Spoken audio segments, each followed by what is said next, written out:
In 2011, DC Comics changed the landscape of the comic book industry forever with its landmark New 52 initiative. This bold era welcomed new readers in with open arms, modernizing and streamlining DC's history, but also focusing on new and diverse characters. Though sales boomed and new readers did come along for the ride, before long, DC's market share was right back to pre-New 52 levels. Realizing fan confidence was at a low and corporate overseers grew increasingly impatient with DC's performance, cult publishers Jim Lee and Dan Didio turned to creative whiz Jeff Johns to bring the magic that revitalized Green Lantern and Flash to their entire publishing line. 5 years after the New 52, DC would once again capture the attention of an industry seemingly poised for another shakeup. They called it Rebirth, a word of power and meaning to DC and its fans alike. Rebirth changed everything for DC and once again made them a contender for Marvel's crown. But at what cost? Welcome to the DC Rebirth Deep Dive Part 1. I am so excited and happy that we are doing this. Can't wait to get into everything. I have so much to say over the next few weeks. And of course, here to take this journey with me, we've got Marco, Celsius. Tyler. We inside? No, that one Yeah, wasn't we enough, are. really. And I'm Sean. Thank you for being here. Whether you are live or in the future, I appreciate you deciding to hang out with us. We're doing it again.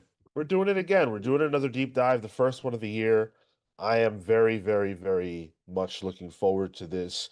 Um, what's everyone's familiarity with Rebirth? What's everybody's familiarity with this era? I know that um, we did the New 52 deep dive. We talked so much about how that brought so many people into the fold with DC. This is the next big time era in their publication history. Um, Marco and Tyler, how familiar are you with this era of DC's history? I was reading all of it. Yeah. Yeah. This was a lot of jumping on points for me. So I think I read every single number one of these Rebirth titles. Wow. Yeah. While I they were think coming out. the same because I was locked in for New 52, like that sort of set the spark. And so I felt like at that point I'm like, oh, the universe is kind of rebooting to some degree. Yeah. You know, I know the inside baseball a little bit, and so I'm ready for what that feels like. So this is my first ever kind of transition. Yeah. And interestingly, this is at a time where our show existed. Like Mm-hmm. not in the immediate moment, but our show was born during the Rebirth era, which is very cool that we're now discussing history that we were here for. That we had Participated. yeah, It's pretty like cool. it's like Marvel doing those flashback out of continuity stories, but for books that we were reading. You know? Yep. Yeah, yeah. Like I was Yep. actively podcasting about comics when these books were out. I was reviewing Absolutely. these Rebirth number ones. And I distinctly remember all the Rebirth number ones because they had those super up close headshots on pretty much every cover. Yeah. So Big yeah, I old remember. banner. Yeah, I remember reading every single one of these things. And it was the number one was jumping off point for a lot of books for me, but also jumping on point for probably more books.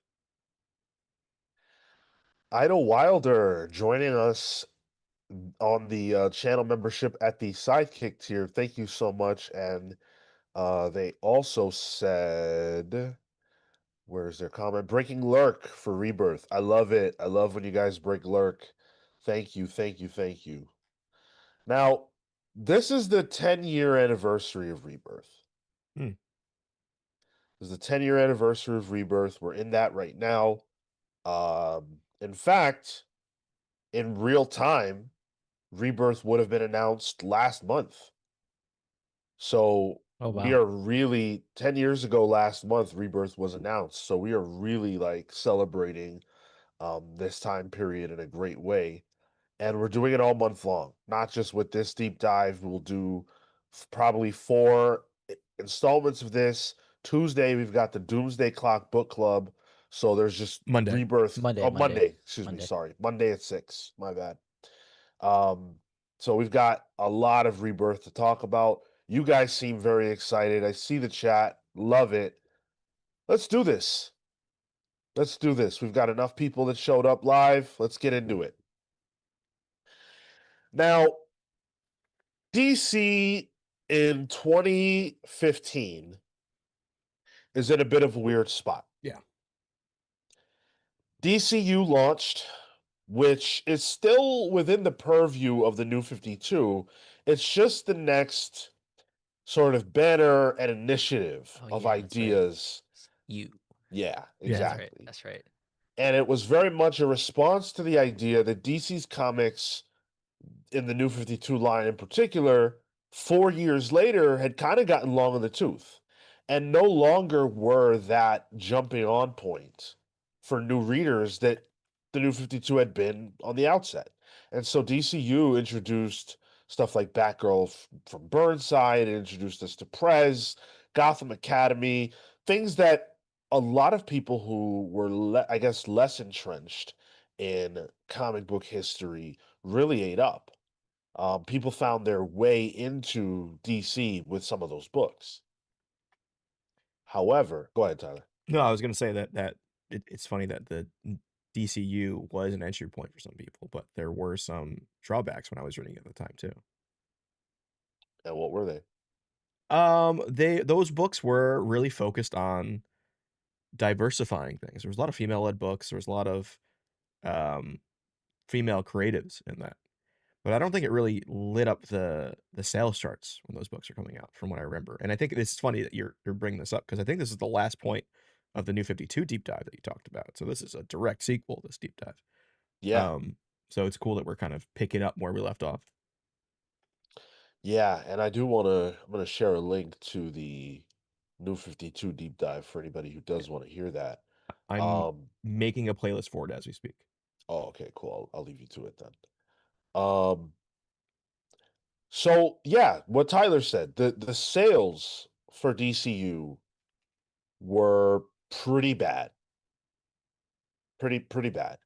Books like Batgirl did amazing. Gotham Academy was strong, especially in trade. But month-to-month sales for these books were just not good. They were not particularly good. I think this is also when we got Omega Men.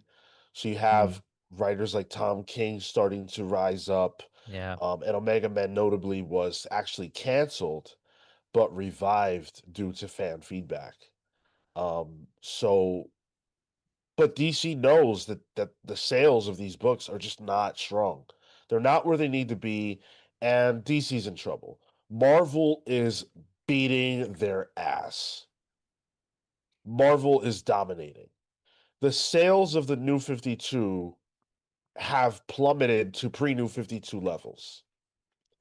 And that almost makes it feel like the initiative's a wash. Where did all those new readers go? Well, Mm, they went to places like Image.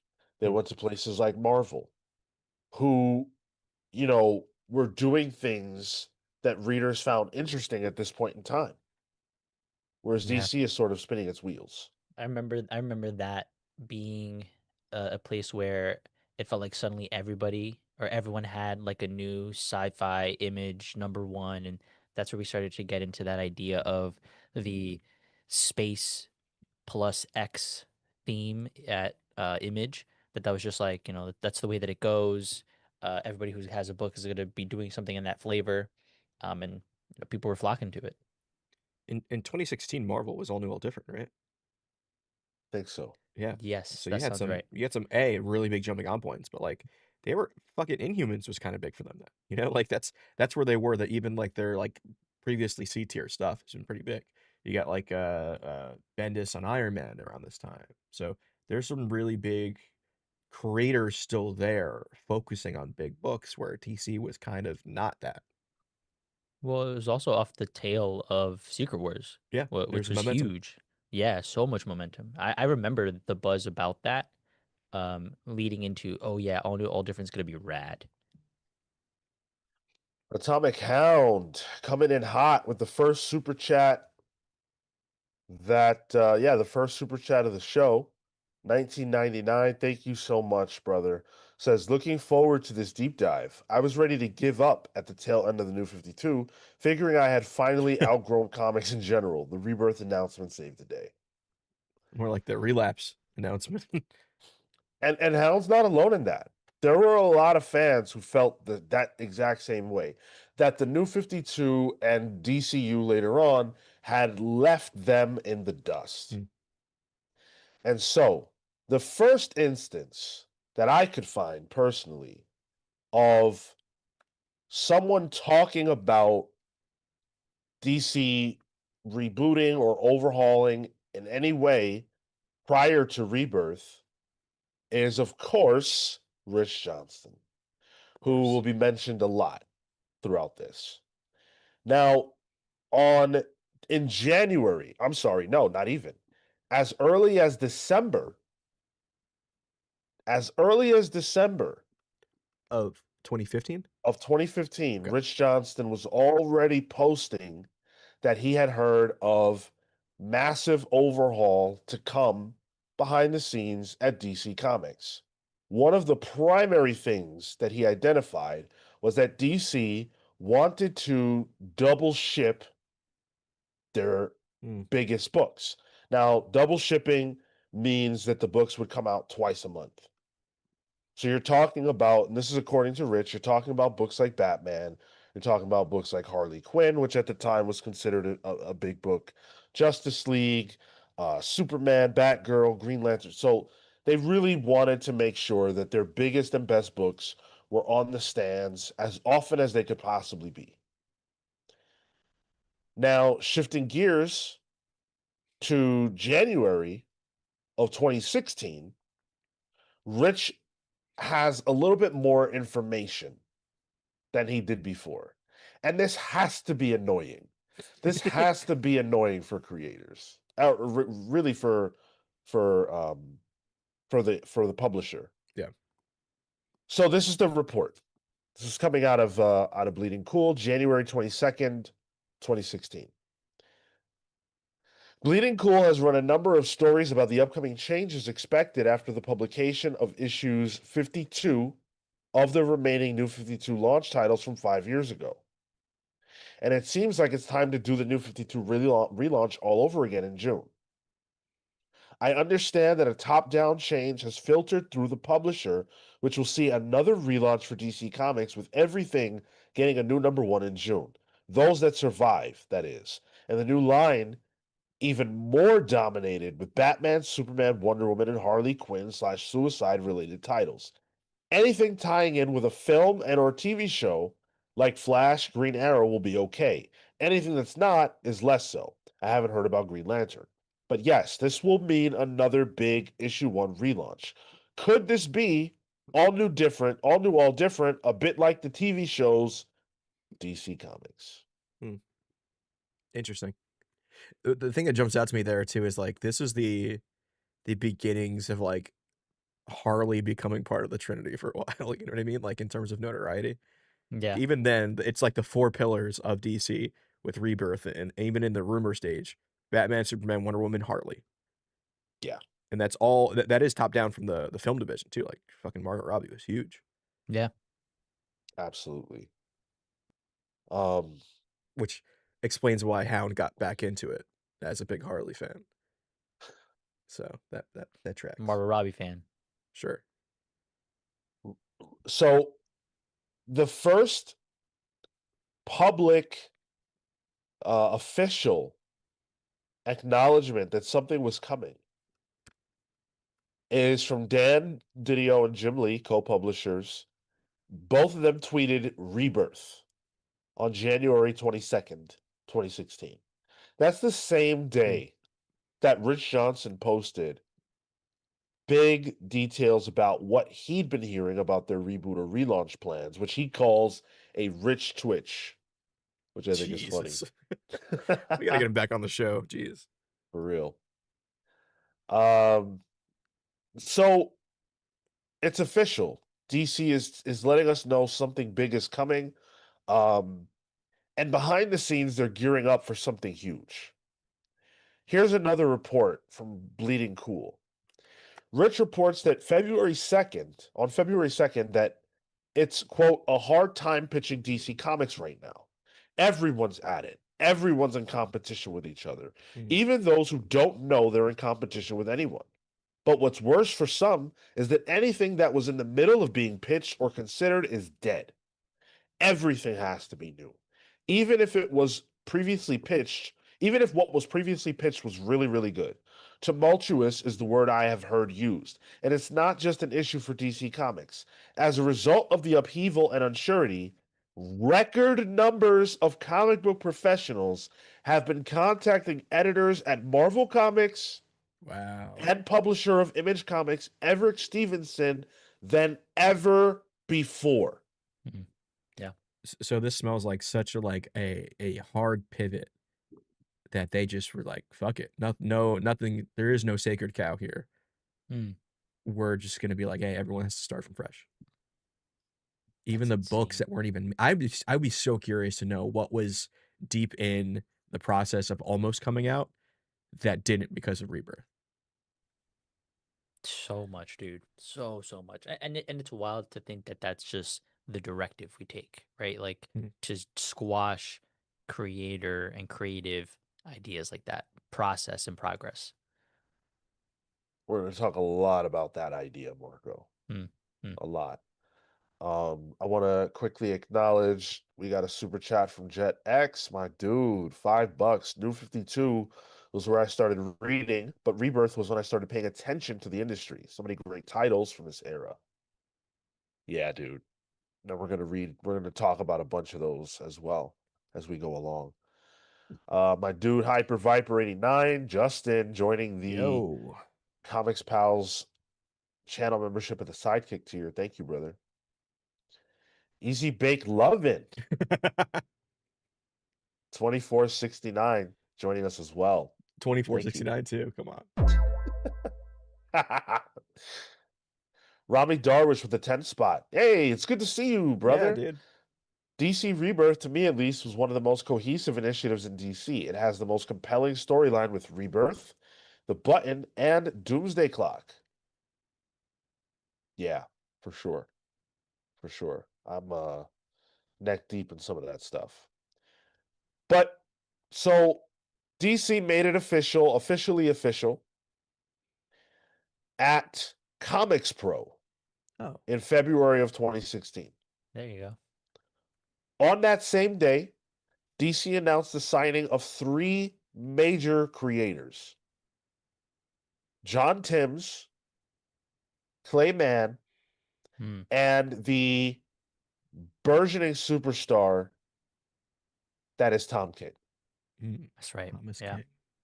Hot off of Vision, which ends right around the same time because he signed his exclusive with DC Comics. DC was trying to shore up their talent. One of the biggest criticisms around this time of DC was that they didn't have the writing talent that Marvel did. Most people will remember that the idea behind DC was that they had the better artists, but that Marvel had the better writers. And so DC acknowledges that Tom King is a superstar and they snapped him up.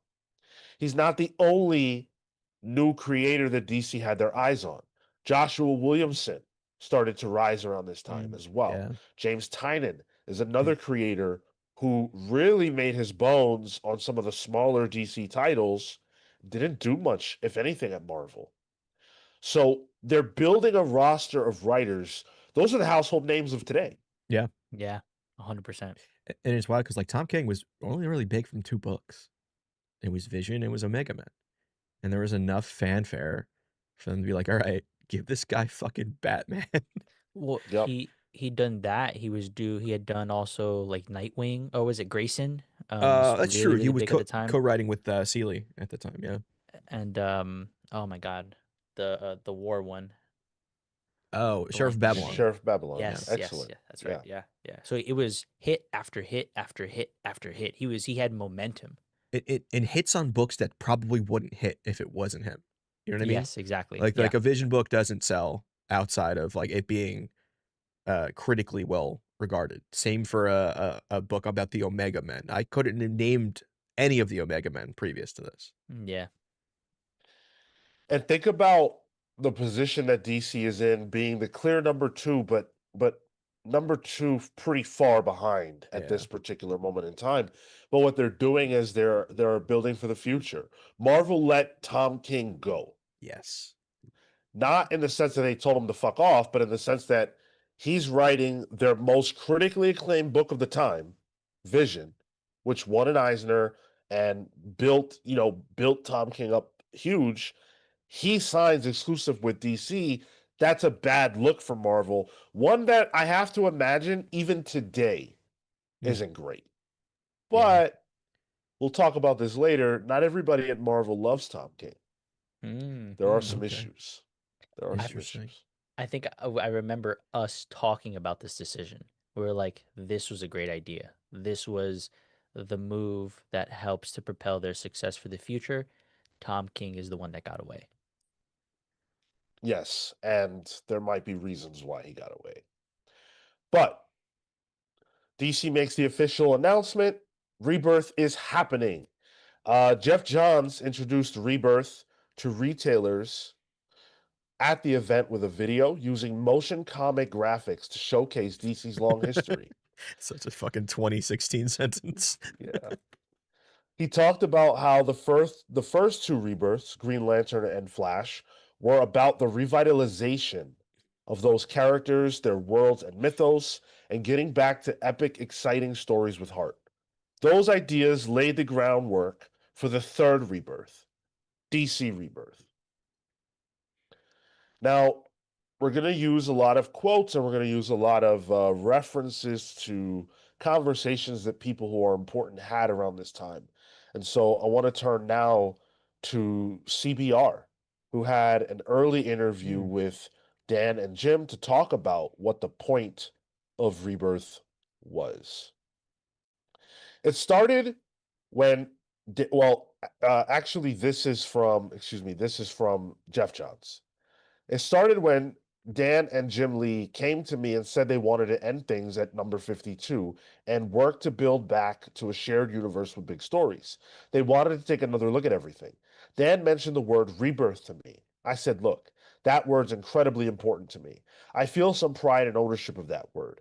I said it means something extremely specific in my mind. So if we're going to do something with rebirth, it's important to me to understand what that means. And like everyone else, I'm skeptical of relaunches. So it had to be something that everyone put everything they had into it. That was special. That was a reason. And rebirth to me is a reason. It's beyond back to the basics. It's not just going back to square one. It's much, much more than something that simplistic. We all need to do our best to get this right, and everyone has to come together to create a cohesive universe and terrific stories that work individually as well as together. I've been a fan for years. I have over 60,000 comics, and 99% of them are DC. I really see this as an opportunity, and like I've said before, take all the characters and thematics that we love from the past and present and build a story that brought them all together, revealed new secrets and truths and mysteries, and moved it all ahead. Again, as somebody who absolutely loves the DC universe, to me, it's maybe lost some things. Not only characters, but more intangibles. Some essence that what makes DC Universe unique and brilliant and unpredictable. And every single creator matters. Or character matters. From Batman to Cassandra Cain to Jon Stewart to Saturn Girl, Blue Beetle, and Lois Lane. Everyone is someone's favorite. And in comics, anything's possible. Okay. It's a big statement from Jeff Johns. Yeah, he Big mentioned Saturn Girl, and I'm like, I don't. When she eventually does show up, people ain't happy. She doesn't I show up until guess. Favorite.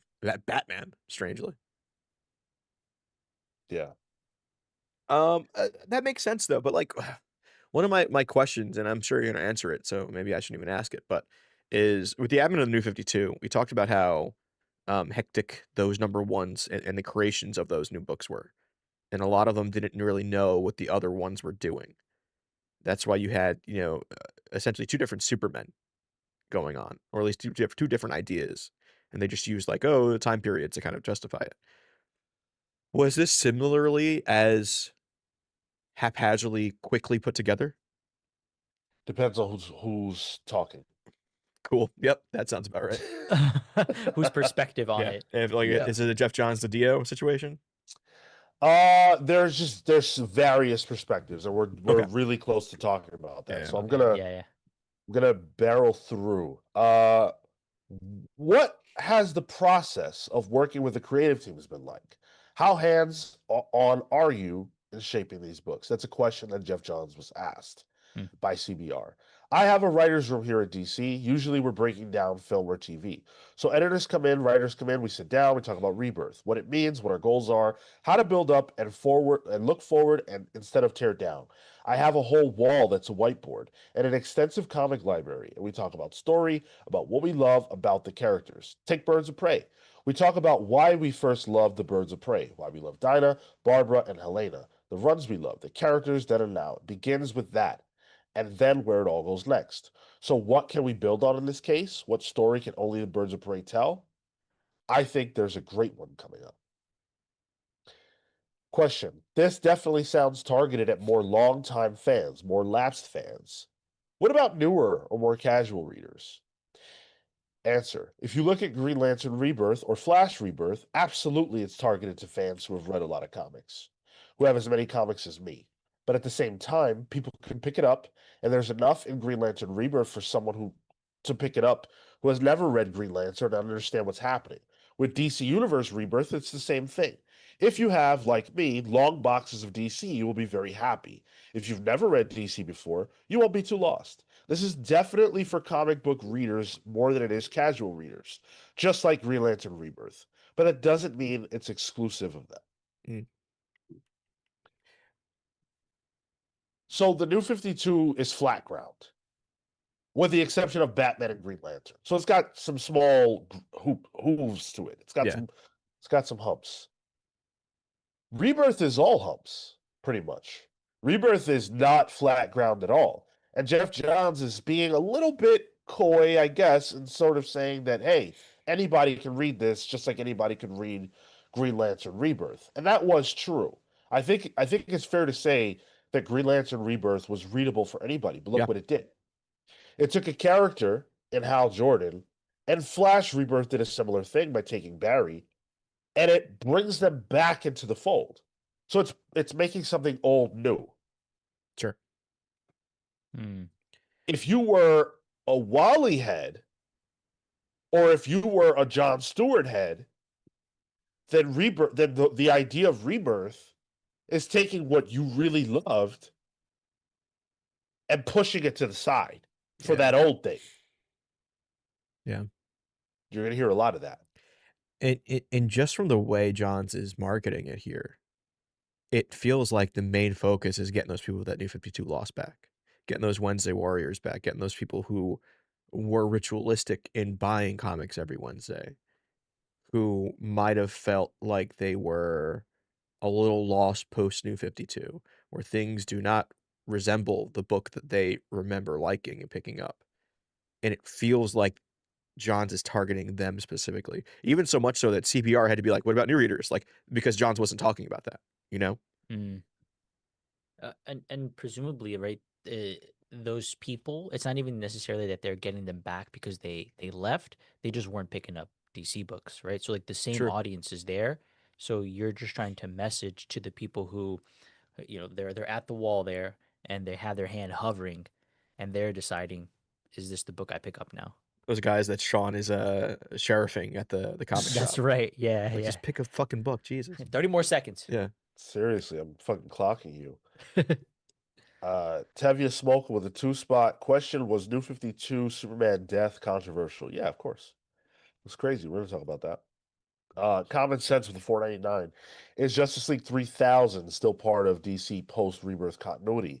Last seen in Blue Beetle Rebirth era, Batman didn't meet Tina Sung, his descendants. So I haven't personally read all the issues of New History of DC. I got to, but I don't know if Mark Waid seats Justice League 3000 in that. I'm not sure. I don't remember seeing them in that. I don't remember. Yeah. Yeah, so a lot of stuff, like I feel like that's a really good benchmark for what is and what isn't in continuity. So I would definitely pick that up and look to that. Yeah. Yeah, it's your encyclopedia. In at least in new history, Mark Waid kind of does a hey, the future stuff, there's a lot of possibilities. So a lot of it could be. So like Justice League 3000 isn't present day continuity, so I don't think it really is solidified as much because it could just be whatever. And I think they kind of Right. play with that.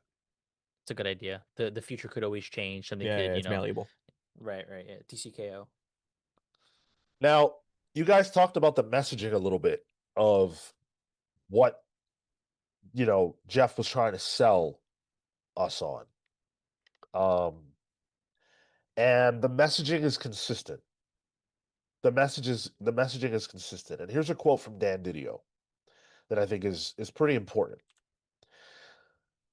He's asked why Rebirth, why now? This isn't just about DCU, where we're pushing diversity and we're pushing other things. We have this incredible wealth of product that we do. We're doubling down on our superhero line, but Vertigo is still vibrant and important to us. Pause. It's worth noting that Vertigo relaunched in 2015. I believe July of 2015. Okay. Oh. What would some of the titles have been? Was this around when, like, they had oh god, Stephen This King's was son? Joe Hill. Joe Hill. Oh, the Hill like- House stuff. Yeah, Hill Yeah, like House. basketball heads and stuff like that. Yeah, that's right. Yeah, so this is that era of Got it. Vertigo. Oh, that was good. That was good. There was good stuff there. Good horror books. A lot. Real funny thing for him to say as we get forward into the DC's history. Yeah. He also talks about the Hanna-Barbera material is important to us. The material derivative of the media Oh. products is important to us. We produce a lot of books. The DC universe is just a portion of our line, and we will continue to push out to new audiences and new people through the DCU and through every other product we have available. We want to make sure that our core fan base, that Wednesday Warrior, is re-engaged. I think they're at the heart of what makes comics great. They're the ones driving the interest in film and television. They're the ones that are actively participating in everything that our comics are. What we've got to do is create comics they love. Mm. They are being very clear about who Rebirth is for. Rebirth is for every person who looked at the New 52 and said, wow, they took what I love about DC and threw it in the trash. That's what this is. The line there that really jumps out to me is he said, this isn't about diversity, right? Yeah. And this is really during the whole diversity in comics, quote unquote, heyday of the comic book discourse at the time. So this feels super targeted in his messaging. I guess it feels more like this is more we're going back to basics, meat and potatoes. Less so that the diversity is the. I don't think he's making a statement about the diversity. You know what I mean? He did. He said, this isn't just about DCU where we're pushing diversity and we're pushing other things. So my interpretation of what he is saying, what he's trying to say with this quote is, look, before we hitched our wagon to the idea of new, and that did not feel inclusive of everyone. So we have superheroes, but we've also got Vertigo, we've also got Hanna-Barbera, we've also got, and he doesn't explicitly say this, but I'm sure this is what he was thinking about. We've also got Gotham Academy. We've also got, Batgirl. Those books stayed the same. So I think what he's trying to say is that we're bringing everybody into the fold, and we're going to put the focus on those readers we lost in the interim. Our diversity was not inclusive enough of the Wednesday Warrior. Yeah. That's Yes. that's exactly how to put it. And I don't disagree. I think it's very obvious, especially like if you were to just peruse our chat right now, you will see that there are a lot of people who are saying that this was their jumping back on point and that they felt lost in the New 52. Atomic Hound, one of our arguably our most loyal listener, said the same thing.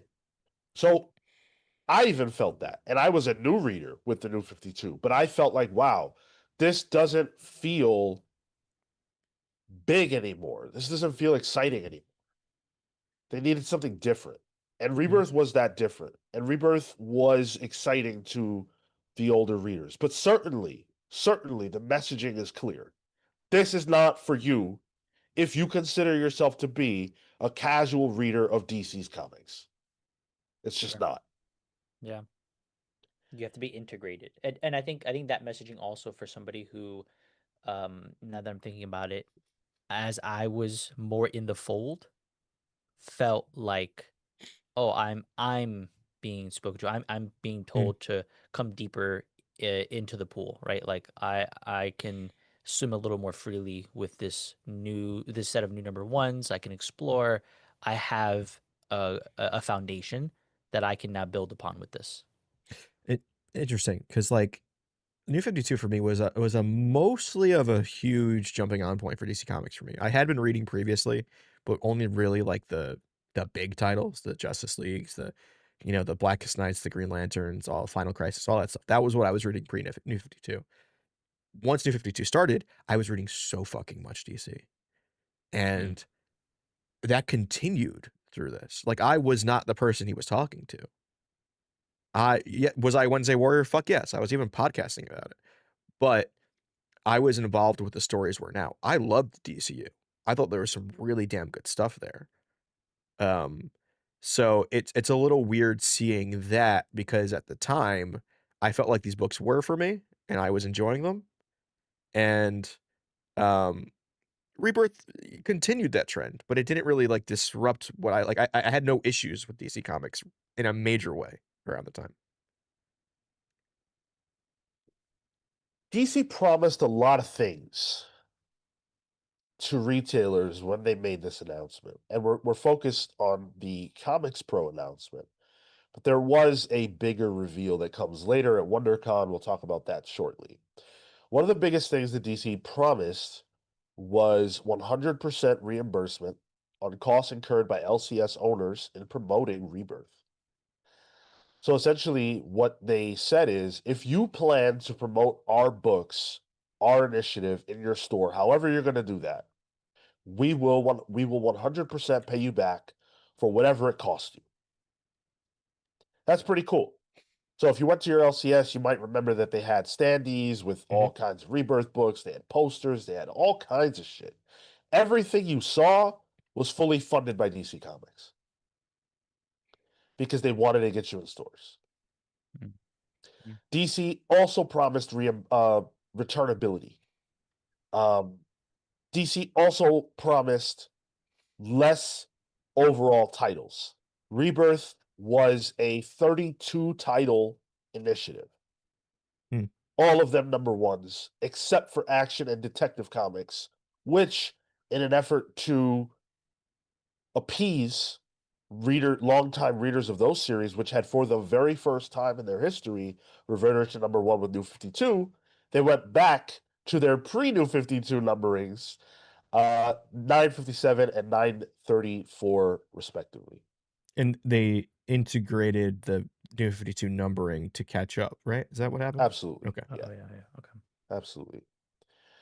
DC offered full returnability on 141 of their Rebirth titles. That is a massive thing. Neither Big Two would ever do that again, I don't think. No. We'll talk about why that was a problem for them.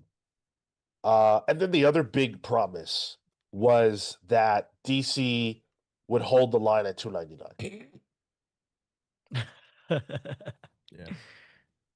So in the New 52, they promoted that with like a slogan. There were ads for it and everything else. Shortly within the New 52, though, books started to get more expensive. DC reverted their pricing with Rebirth. But there was a catch. The catch is that they're going to ship you books twice monthly. Yep. So if you're loving Batman, which relaunched with Tom King as the writer and David Finch as the artist, why did we change the goal? What happened? It ended seemingly like maybe 15 minutes ago. I just resubmitted a goal. I put it to 5 because I think we got some in the interim. We got to 5, yeah. Okay, cool.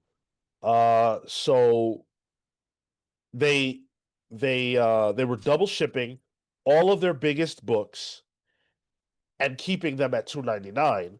So if you can do math, all the books are 20 issues. So essentially, for Batman or any of the double shipping books, you're getting 40 pages for $6, which by today's by even by that by the standards of that day, it's a pretty good deal. Yeah. Yeah. But of course, that means you have to be able to purchase Batman twice. Yeah. In the same month. That's money you were allocating potentially for other titles that now has to be funneled into the same title. There's an element of directly acknowledging what was wrong for DC right before the shift. And what I want to do, and hopefully you guys will indulge me, is I want to go backwards a little bit. I want to read a little bit from words that the publishers shared in 2015 with ICV2, because I think that it's important to understand what their mentality was going into this shift. What's your assessment of the condition of the comics market here in July of 2015? Jim Lee says the comics market seems very healthy. It seems to be on its fourth year of growth starting in 2011. Gee, wonder what happened that year. Jim Lee says, well, there's a lot of things. The New 52, for all its pros and cons, at the end of the day, really jump-started the business. It brought a lot of people into the shops. It lifted sales for not just our books, but for a lot of our competitors as well. Question, have you seen any changes in the market for print since we spoke last summer? Answer, Lee, we went through convergence, which we all fucking went through convergence. that's That was right. something to go through. Telos. Fuck you, That Telos.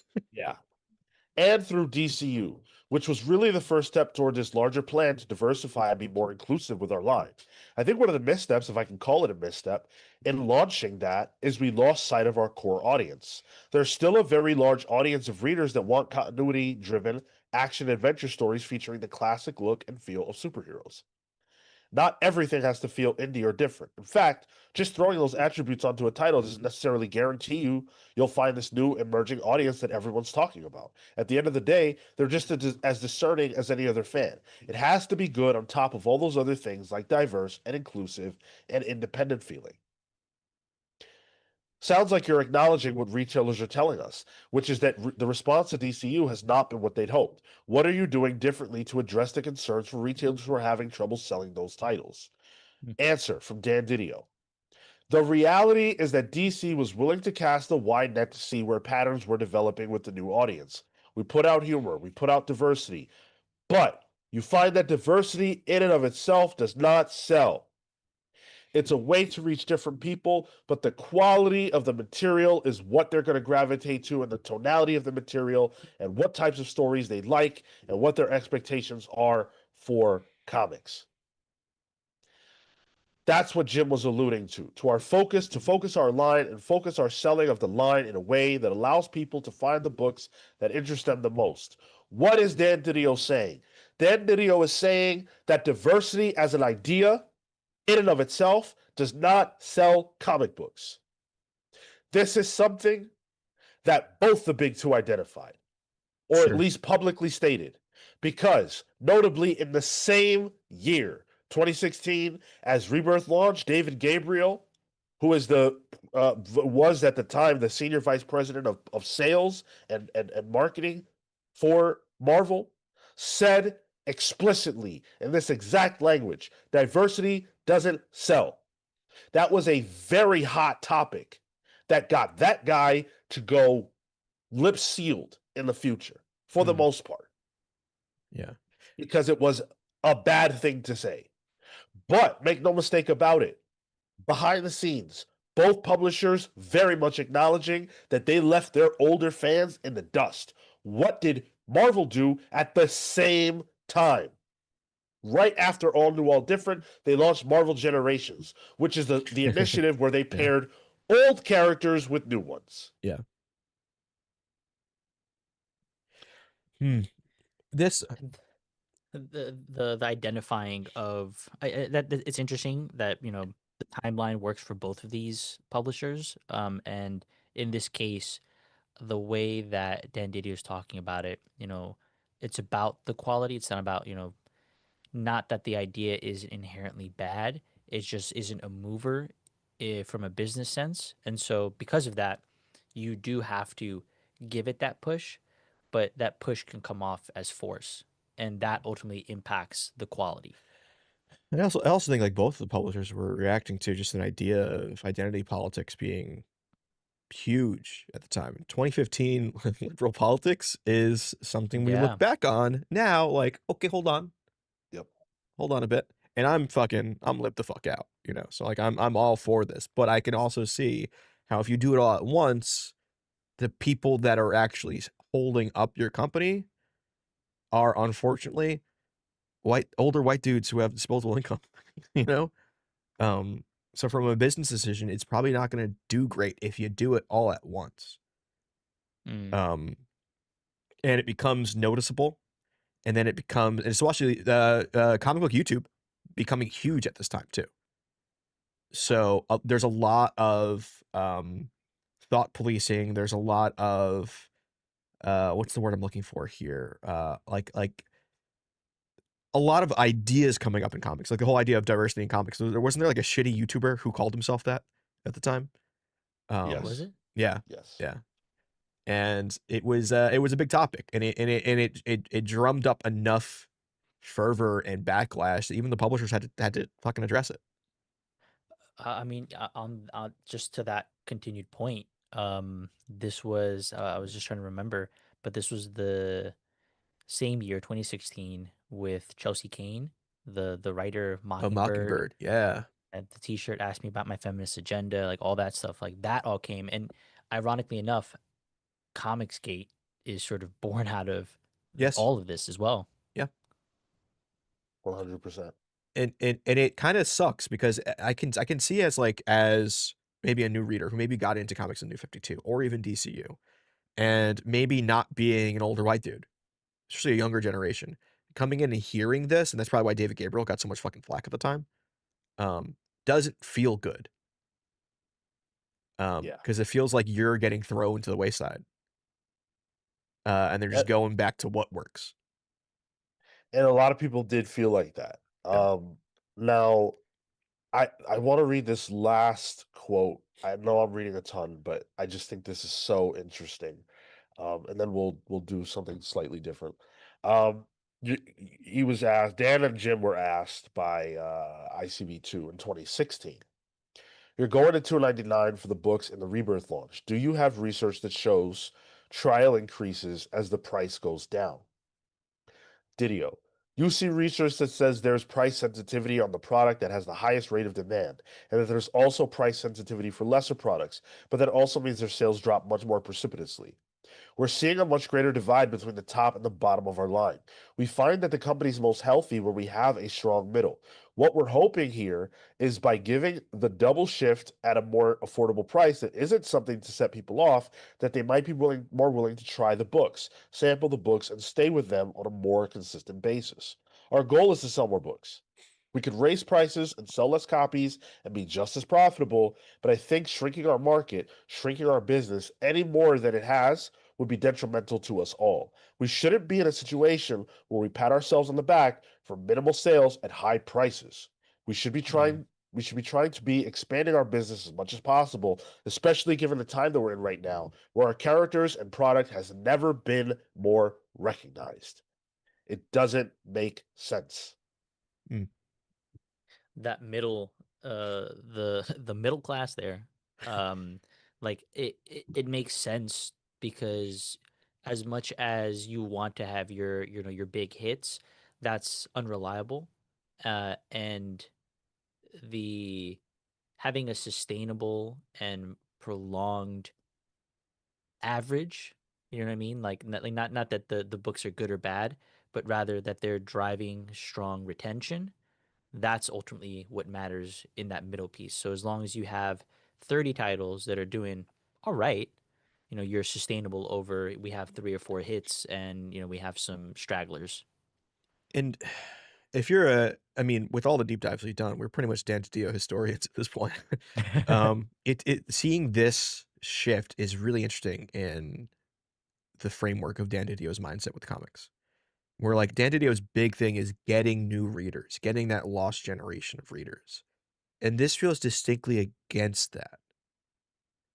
Maybe not against it, but not working towards it. Absolutely. I think, a lot of people don't understand the mind of Dan Didio. They say, well, how is it that the same guy who clearly wants to take Wally and Dick Grayson out to back and shoot them, how is it that that same person is this big forward thinker and wants to do new things? It just, he feels like that middle section of characters, Wally and Nightwing and others, because they can't supplant the character who they're standing in the shadow of, they are redundant. Mm. That is what Wild. Dan believes. Yeah. Wild. And so that is why it makes sense in his mind to have 5G, which completely sets aside Batman, like traditional Batman, traditional Superman, and Wonder Woman for brand new characters. It makes sense in his mind because it's a supplantation. The same way that Hal Jordan and and Barry Allen, became the new permanent, until they weren't, Green Lantern and Flash. And the prior iterations were solidly the old ones. That's what he wanted. He feels like you cannot have your cake and eat it too. Yeah. Yeah. And even like the whole DCU thing was also like new characters or like newer versions of characters like Prez, and then modernizing Batgirl and making sure like, hey, it's fucking Barbara Gordon. Yeah. Yeah. And I don't know Girl how, Yara. without later on, yeah. Yeah. Without Dan DiDio at DC at the time, I don't know if we get a lot of female-led titles, a lot of like I know his sporadically throughout his history and tenure at DC, things go up in terms of like female-led books, black-led books we can argue actually against.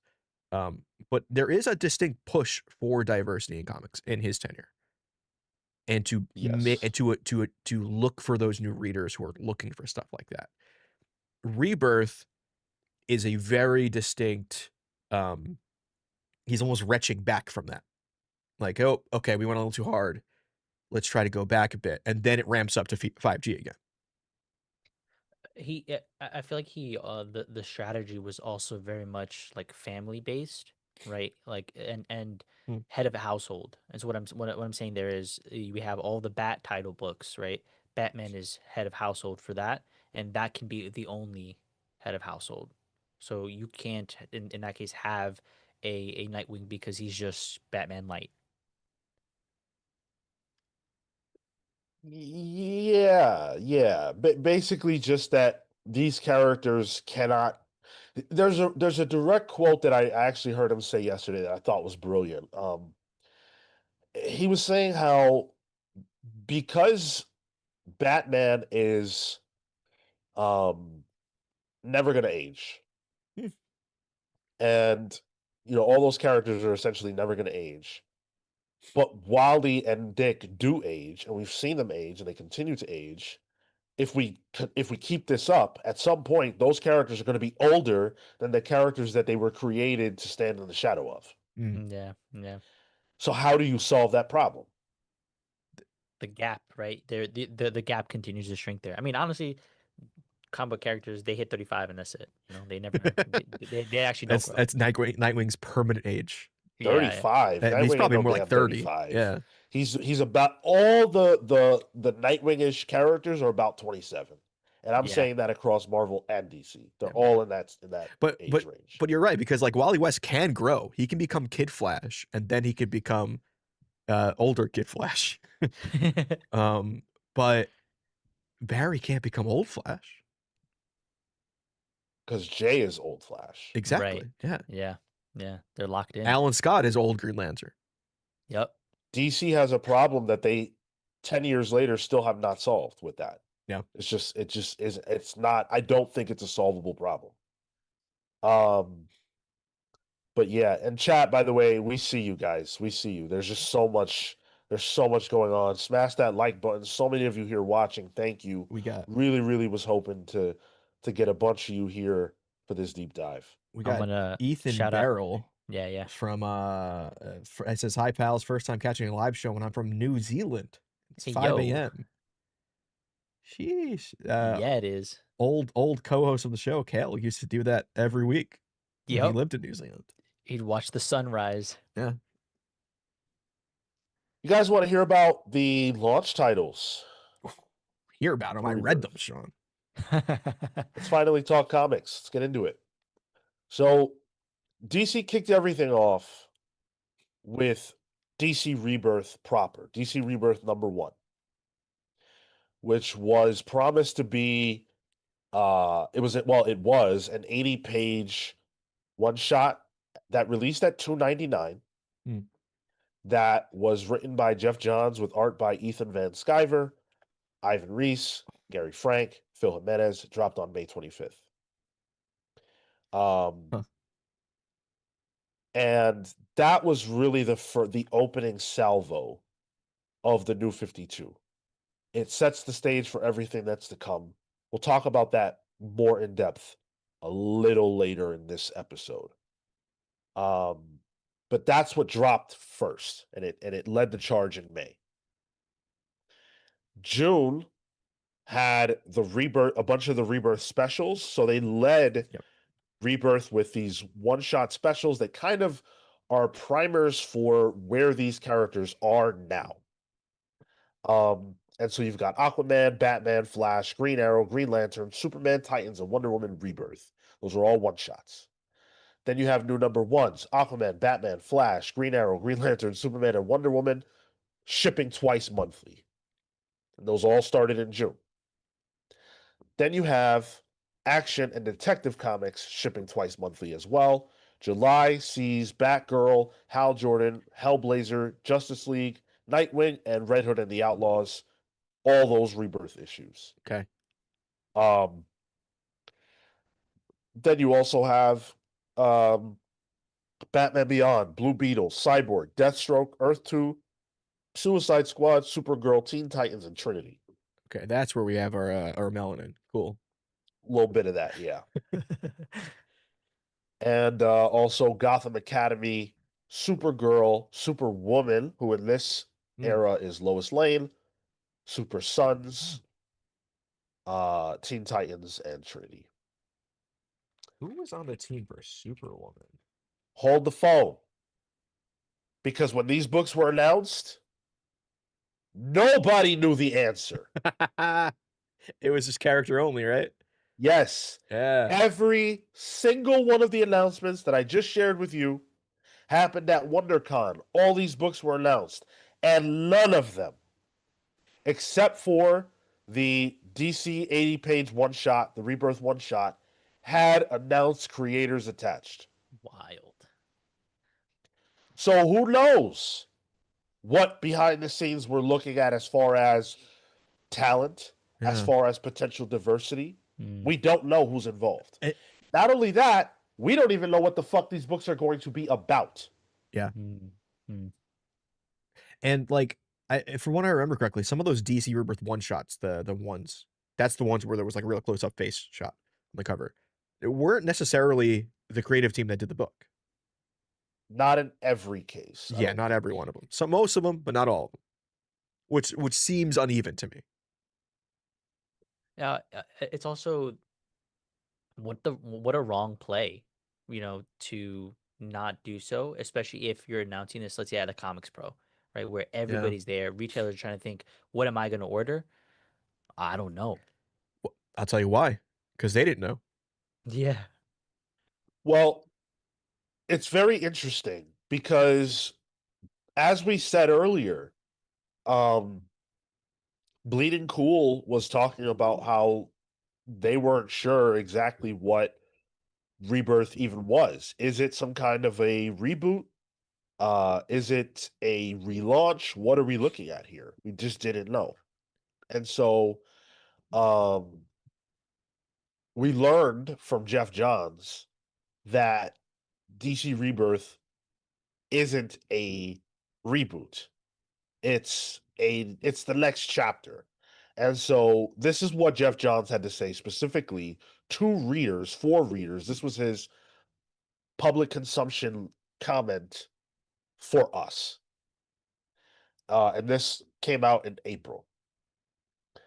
He writes, as the writer of Green Lantern Rebirth and Flash Rebirth, the word rebirth has come to mean something very important to me. It's not a brand or a marketing tool, it never has been. To me, rebirth is about how to approach mythology, about how to honor and celebrate the characters in their respective universes and embrace the values they embody. It's about the past, present, and most importantly, the future. Green Lantern Rebirth wasn't only about the return of Hal Jordan and the Green Lantern Corps. It was about building on a great foundation with tales like Sinestro Corps War and Blackest Night.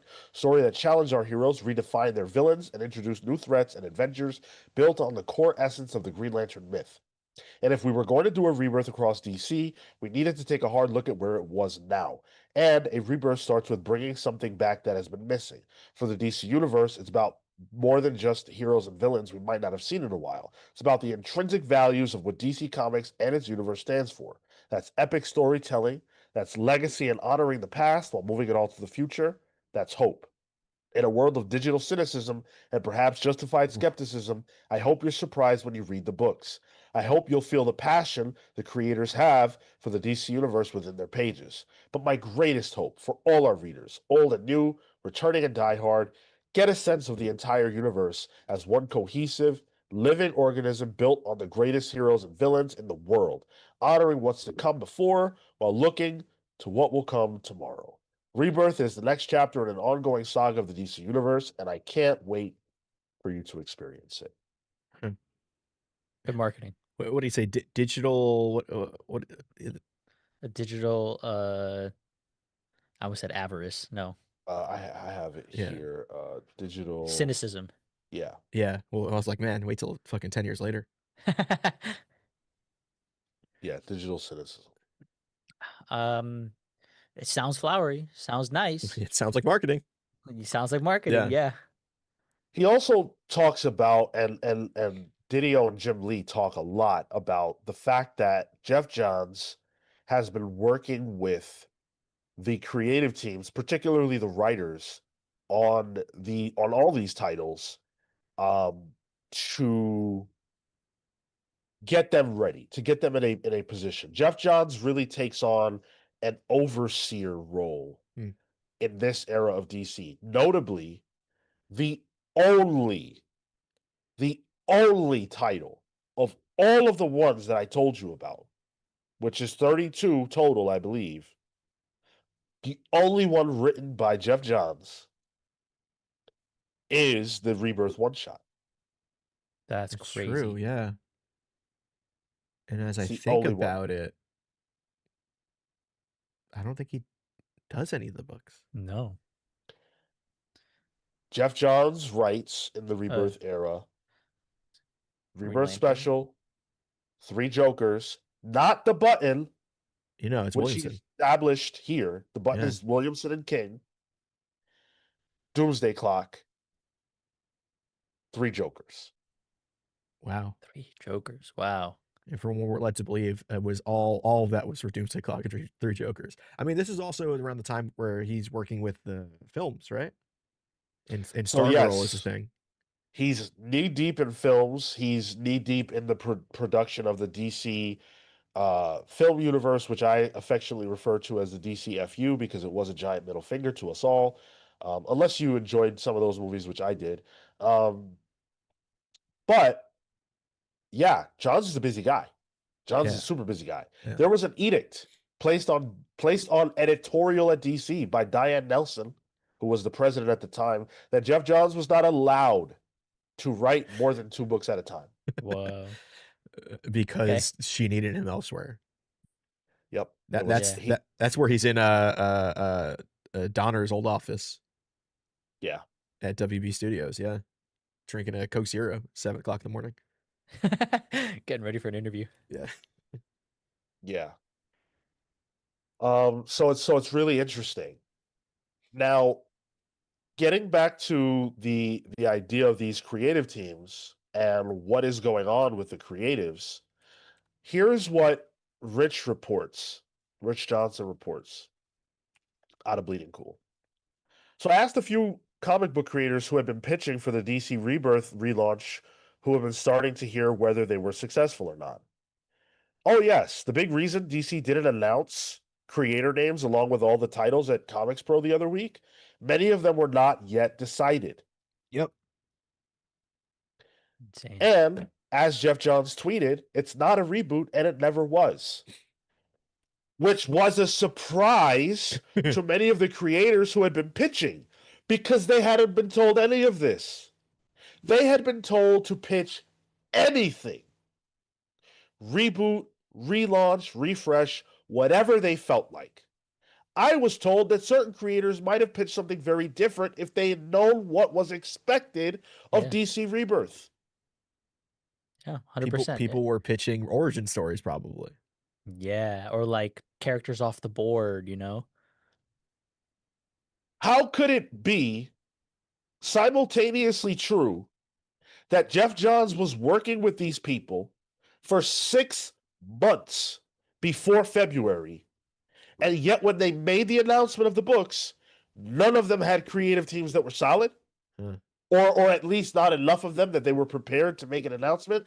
I have to ask, how does a comics publisher, any comics publisher, make this big of an announcement of so many titles without telling us who is going to create them? Or you don't even have anything in the bag, right? You're presenting an empty bag and saying, look how exciting this is going to be." Yeah. And then you're going to try to reach in and for what? You're grasping to nothing. Like you have to be ready. The publication line, the lead times, the messaging, that all has to be cohesive. Well, I think they announced it because they were in the shit and they needed to do something now. And Comics Pro was a vehicle to do that, even if they weren't ready. Sean, did any of those 32 titles that were announced just by title, did any of them never come to fruition? No. Then that's kind of impressive. Yeah. The fact that they found creative teams for all of these books that they were going to put out, which Right. either makes me think that Johns was maybe exaggerating the truth about the goings on with the 6 months and all that. Maybe they weren't, maybe he was doing that with 1 or 2 teams, or Rich didn't get direct information because they are conflicting reports. They can't stand, they don't stand shoulder to shoulder. Yeah. Something is not true. Which makes me think it's got to be somewhere in the middle because at least all 32 of these things shipped. I think if it was as purely hectic as Rich said, I don't know if we get every single 32 of these books. Yeah, I agree. I don't think that it could possibly have been as hectic as Rich suggests. I do believe that he probably heard a lot of reports from creators about disjointedness, and I believe there has to be some level of accuracy to that. Yeah. Notably, though, the New 52 was constructed in a very, very different way. The New 52 was constructed rather haphazardly, notably with not a ton of planning, leaving a lot of creators unsure of what the hell they were going to be doing when the books launched. But what was lacking at the New 52 that DC had this time around was an actual creator working to set it all up. Yeah. Jeff Johns. Which seems like a direct response to New 52 because that was the big issue. There was continuity errors all over the place. There were different characters that were the same character in multiple books. It's also worth saying, and I'm going to talk a lot about this more in another episode, but it's also worth saying that you can clearly see the behind the scenes drama and intentions if you pay close enough attention. The New 52 is Dan Didio's baby. Sure. He wanted to push things forward desperately. That's what he wanted to do. It was his idea to take Flashpoint and build it out into this jumping on point for a new initiative. The New 52 is also very violent. It's very dark. That's Dan Didio's style. Look at the 2000s of DC. Look at Identity Crisis. Oh, what happened to that one? Right.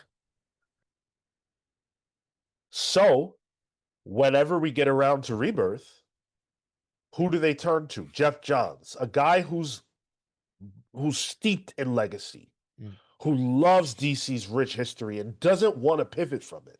He wants to do meat and potatoes comics, and he's arguably one of the best in the world at doing that. Yep. He wants things to be bright and hopeful. That's not what Dan Didio wants. So, this era of DC that we are going into is an era that looks a lot more like what Jeff Johns wants than what Didio wants. But Jeff Johns does not stick around to maintain the ship after he sets it off. Interesting. Yeah. So things change a lot Interesting. when Jeff Johns is no longer minding the store. I think to that also, right?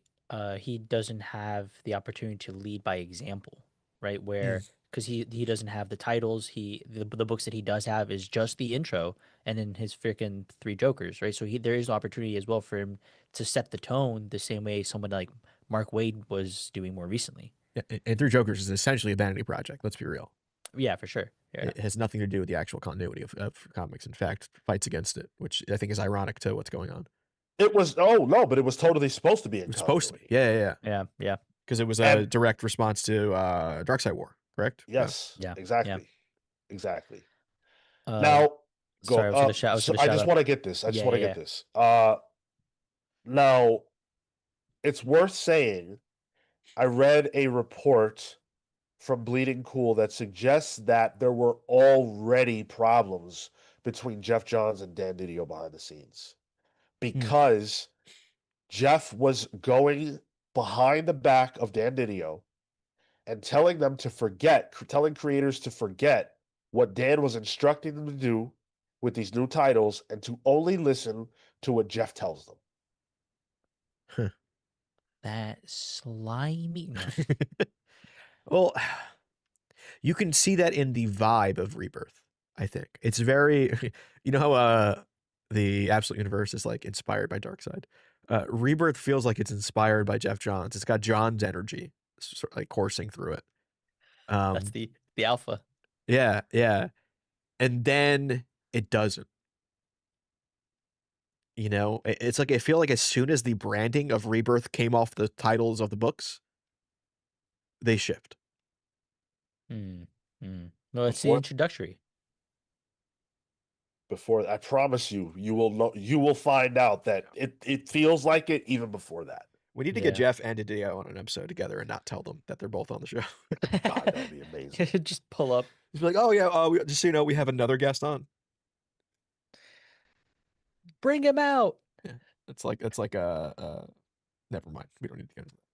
We just got 15 new channel members. Marco, get a drink of water before you list these all out. No, I did. Okay. We got first of all, thank you so much to Hayden's Hideout for sending 10 through. Got Tevia Smolka, First JC, Life of Pops, The Mighty Odinson, Nerdy Geeks Comics, Volsey, Cheap Comic Collector, Shenanigner, Earl the Third. Oh, Shannon Agner. That makes more sense. Yep. Earl the Third, Scotty Hawk, and Ted H. Thank you so much for 5. Chris Lowy, Last of My Kin, User VMA, Eric Super M. Congrats, and I got 5 locked and loaded because when y'all give us gifted subs, we do too. We got. Drum roll, please. Don't allow me to do lucky. Anthony Manzano, Cold Grave, Chewy, Alonzo, and Rando Bando. Congrats on those gifted memberships. Get access to some early content. And all the new people, heads in the chat. Yeah, and I want to shout out Hard Nips Gizzardo, who right before all that also joined as a Comics Pal sidekick. I like how Hard Nips, I'm just gonna call you Hard Nips, used his actual face as his profile picture. It looks like that's like, oh, you want to know who Hard Nips is? It's me. Ballsy. This guy, right? Beautiful. No, Nips, not ballsy. Yeah. Beautiful. Thank you guys so much. That's a ton of support. This morning, we are 3 super chats away from reaching the GOAT game goal as well. We've got over 120 of you with us right now. Thank you so much. If you're enjoying this deep dive, if you're fucking with this, let me know. I need to know. I need to know. This shit was hard to put together. I need to feel it. The Come more on you now. get to modern comics, the harder it is to get info. Tremendously challenging. Yeah. This was the hardest of all the deep dives that I've done so far. It's much more corporate. There's still people are still in these companies, so they're not talking. So a lot of that True. info is not there. A lot of it is Rich Johnson tea leaves. Yep. Right. Yeah. Yeah. I've had to do an insane amount of digging to get what I have. And there's just so much. So let's move forward. We've established what the Rebirth era is, what the books were going to be, and all that. We haven't really talked about the industry's reaction to this announcement, though. And I want to turn things over briefly to one of our friends, actually, who was already now well steeped in his responsibilities as a reporter in the comic book industry. And I'm talking about David Harper Yep. of Sketch. I remember him Yeah. coming around this time too, yeah. Quote, DC Comics has been on the receiving end of that being getting shit on for the kinds of bungling they do. Yeah. That's funny. On the receiving end of that for some time now. Whether it's check-ins to see if they've done something stupid today or a litany of burns about this move or that, the comics internet has had their eye on the publishing giant for a while. Often it's deserved. I've written my own pieces analyzing and criticizing their decisions. While I have always had evidence to support my stances, I'm complicit in pitting them with their troubles. I wouldn't take any of it back either. As DC Comics, they're guilty of an array of self-defeating, hard-to-defend decisions in recent years. But just because we enjoy the negativity doesn't mean we shouldn't celebrate the positive. And DC's rollout of its Rebirth plan this past Thursday at Comics Pro and on CBR was a very good thing. And as of now, it appears that they have a good plan together. That's essential. It's what they were missing, really. Before, their line felt like a haphazard collection of ideas. Now it feels like there's actual direction. The creators will come, and while I'd love to have them to start, it's a process and will all be revealed soon. This gets DC Comics on their right path. The only question is whether they will stay on it in a meaningful way. He's funny. That intro. Mm. And I think to what he's saying there too, right? Like, this was being received even in from like a critical perspective as momentum. This was a shift. This was positive. It was a good spin, but there are just elements that are missing. And he calls it out too. He can't wait for the creators there because where are they at? Yeah, exactly. But his enthusiasm is a shift from the common perspective on DC, which is that the company had too many cooks and they did not know how to satisfy readers anymore. But it's not just retailers that they didn't know how to satisfy anymore. Or it's not just readers that they didn't know how to satisfy anymore. It's also retailers who, many of which were happy about this announcement. And David Harper interviewed a bunch of them. I'll read a little smidge of that. But the article is excellent. Patrick Brower of Challenge Comics and Conversation in Chicago said, "Our initial reaction is optimism. Unfortunately, DC Comics sales are a fraction of what they have been or have the potential to be, so any change can be a good change, we hope.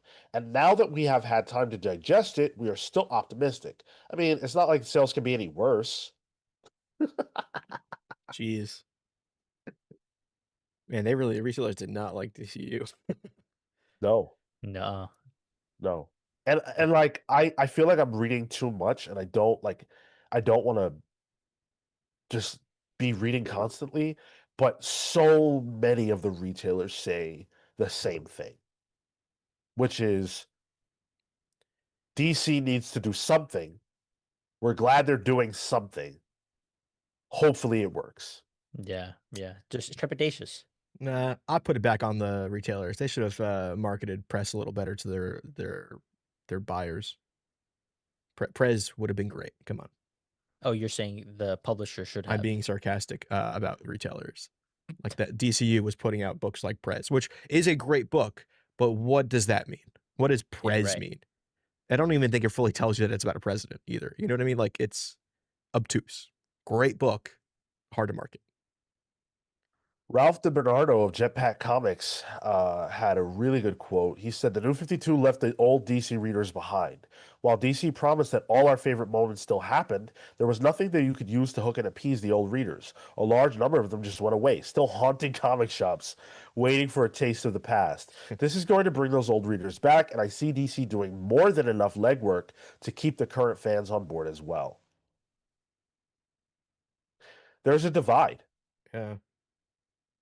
There's a divide. But retailers are happy that something is being done. Man, I mean, I guess we'll get to this once we get to the end of the deep dives, but how long are the good graces last for DC with Rebirth? It's a good question. I feel like DC's history is constantly getting shat on, cleaning up their image, darling of industry, slowly reverts back to being shat on, and it just but then like the inverse is when they're getting shat on, Marvel's really good. And that's always the dynamic between Marvel and DC. The big two is the big number two, who's getting shit on at the time. Because it's just waves. I always say this. I always say it about DC. That's why like it's been so strange the last 2 years because DC's the belle of the ball and it feels like they're making every right decision, whereas in my experience, they make mostly wrong decisions. Yep. They make decisions. Yeah. Yeah. Yeah, exactly. And as I'm a DC fan. I'm a Marvel fan first and foremost, but I'm a DC fan. So that's why I feel like with this whole all new and next level stuff, currently, as I'm like, I have PTSD. I'm waiting for the other shoe to drop. You know, I'm waiting for it to become shit again. And I don't know, because I'm battered and beaten as a DC fan. But like part of me is like, man, DC's been in the good graces of the comic industry for too long at this point. Even though it's only been a little over a year. Still bushy-tailed about it. It'll be great. They won't drop the ball. Atomic Hound with a 4.99. Captain Obvious Observation. Rebirth shows Jeff Johns understands what good DC comics look like infinitely more than Dan Didio.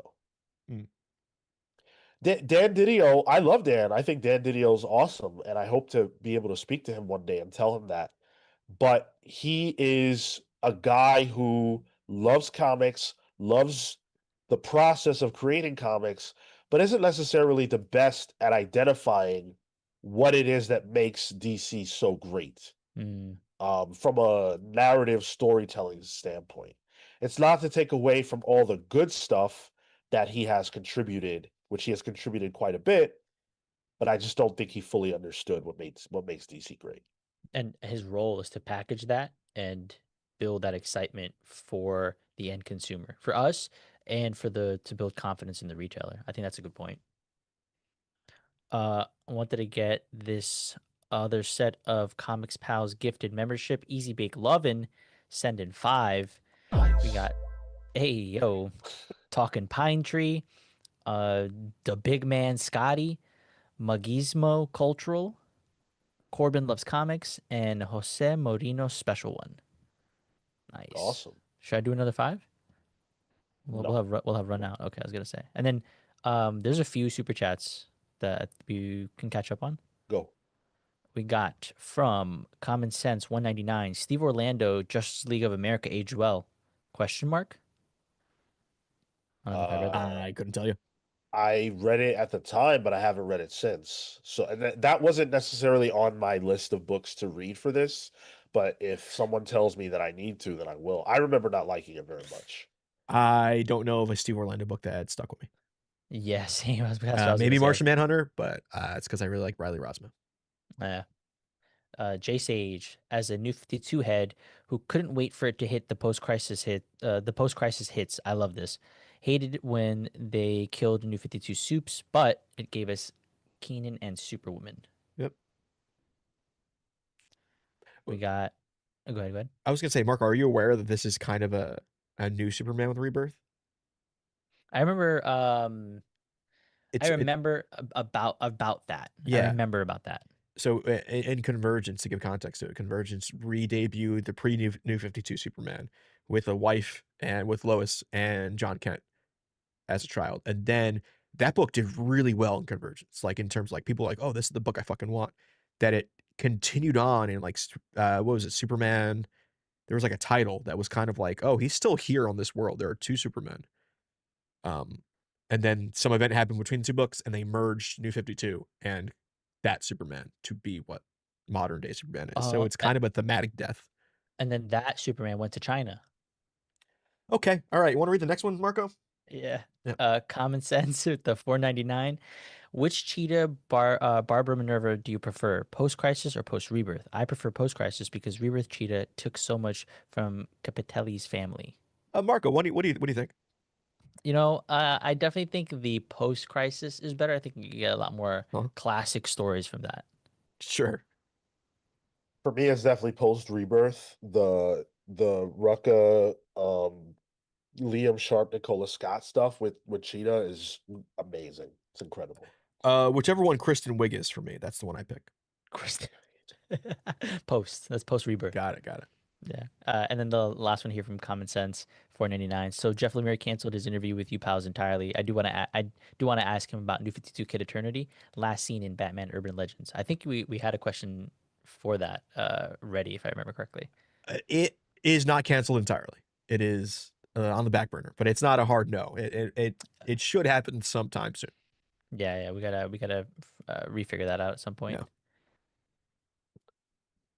Okay, let's shift to May. Let's go to May of 2016.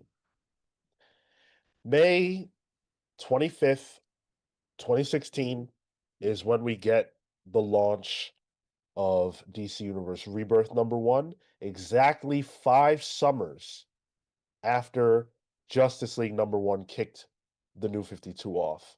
And DC Universe Rebirth is a book that you guys, we were hungry for. 10 years ago, we still had sales figures for comics provided to us diligently by comichron.com, one of my favorite websites in history. Yeah. And for its part, Marvel was in Civil War II mode. Civil War II issue 0 dropped in May of 2016. They were doing a lot of Star Wars stuff, which was still very, very successful for them. So Marvel's in a solid spot. Deadpool is going crazy. In fact, number 18, 17, 16, and 15 on the top 20 list for May are Deadpool. Wow. This is Jerry Duggan and Brian Posehn's run, I believe. I mean, Jerry Duggan was on it, I felt like, for a fucking decade. This is... Let me see. It's Daniel Way. Oh, there's Daniel Way at the time. Okay. Yeah, and Paco Medina. Interesting. In 2015? 2016. Which makes sense. The Deadpool movie came out that year. It was the Deadpool year. Oh. #1, though, for the month was, in fact, DC Universe Rebirth #1. Yep. This $2.99, 80-page one-shot sold 235,000 copies. Wow. Which is a massive success story for a book that I believe had no variant covers. Obviously, no blind bags or anything like that. Good point. And to give you an idea of how much we showed up in stores to buy this, the #2 best-selling book was Civil War II, which sold Civil War II issue 0, which sold 177,000 copies. That's a huge difference. Yeah, that's what, 60? You say 230? You said 235. Yeah. Yeah, that's a good amount. Damn, I remember really enjoying that one shot when it came out. Yeah. Well, because it connected, it helped to bridge some of the questions that we had. Please don't talk about it yet. Okay. I want to, Punisher #1, for those of you who are really curious, was the 3rd best-selling issue. 110,000 copies sold. Batman number 52, the final issue of the Mm. 52 era Batman book, was Snyder. the fourth best-selling title. Only 100,000 copies sold.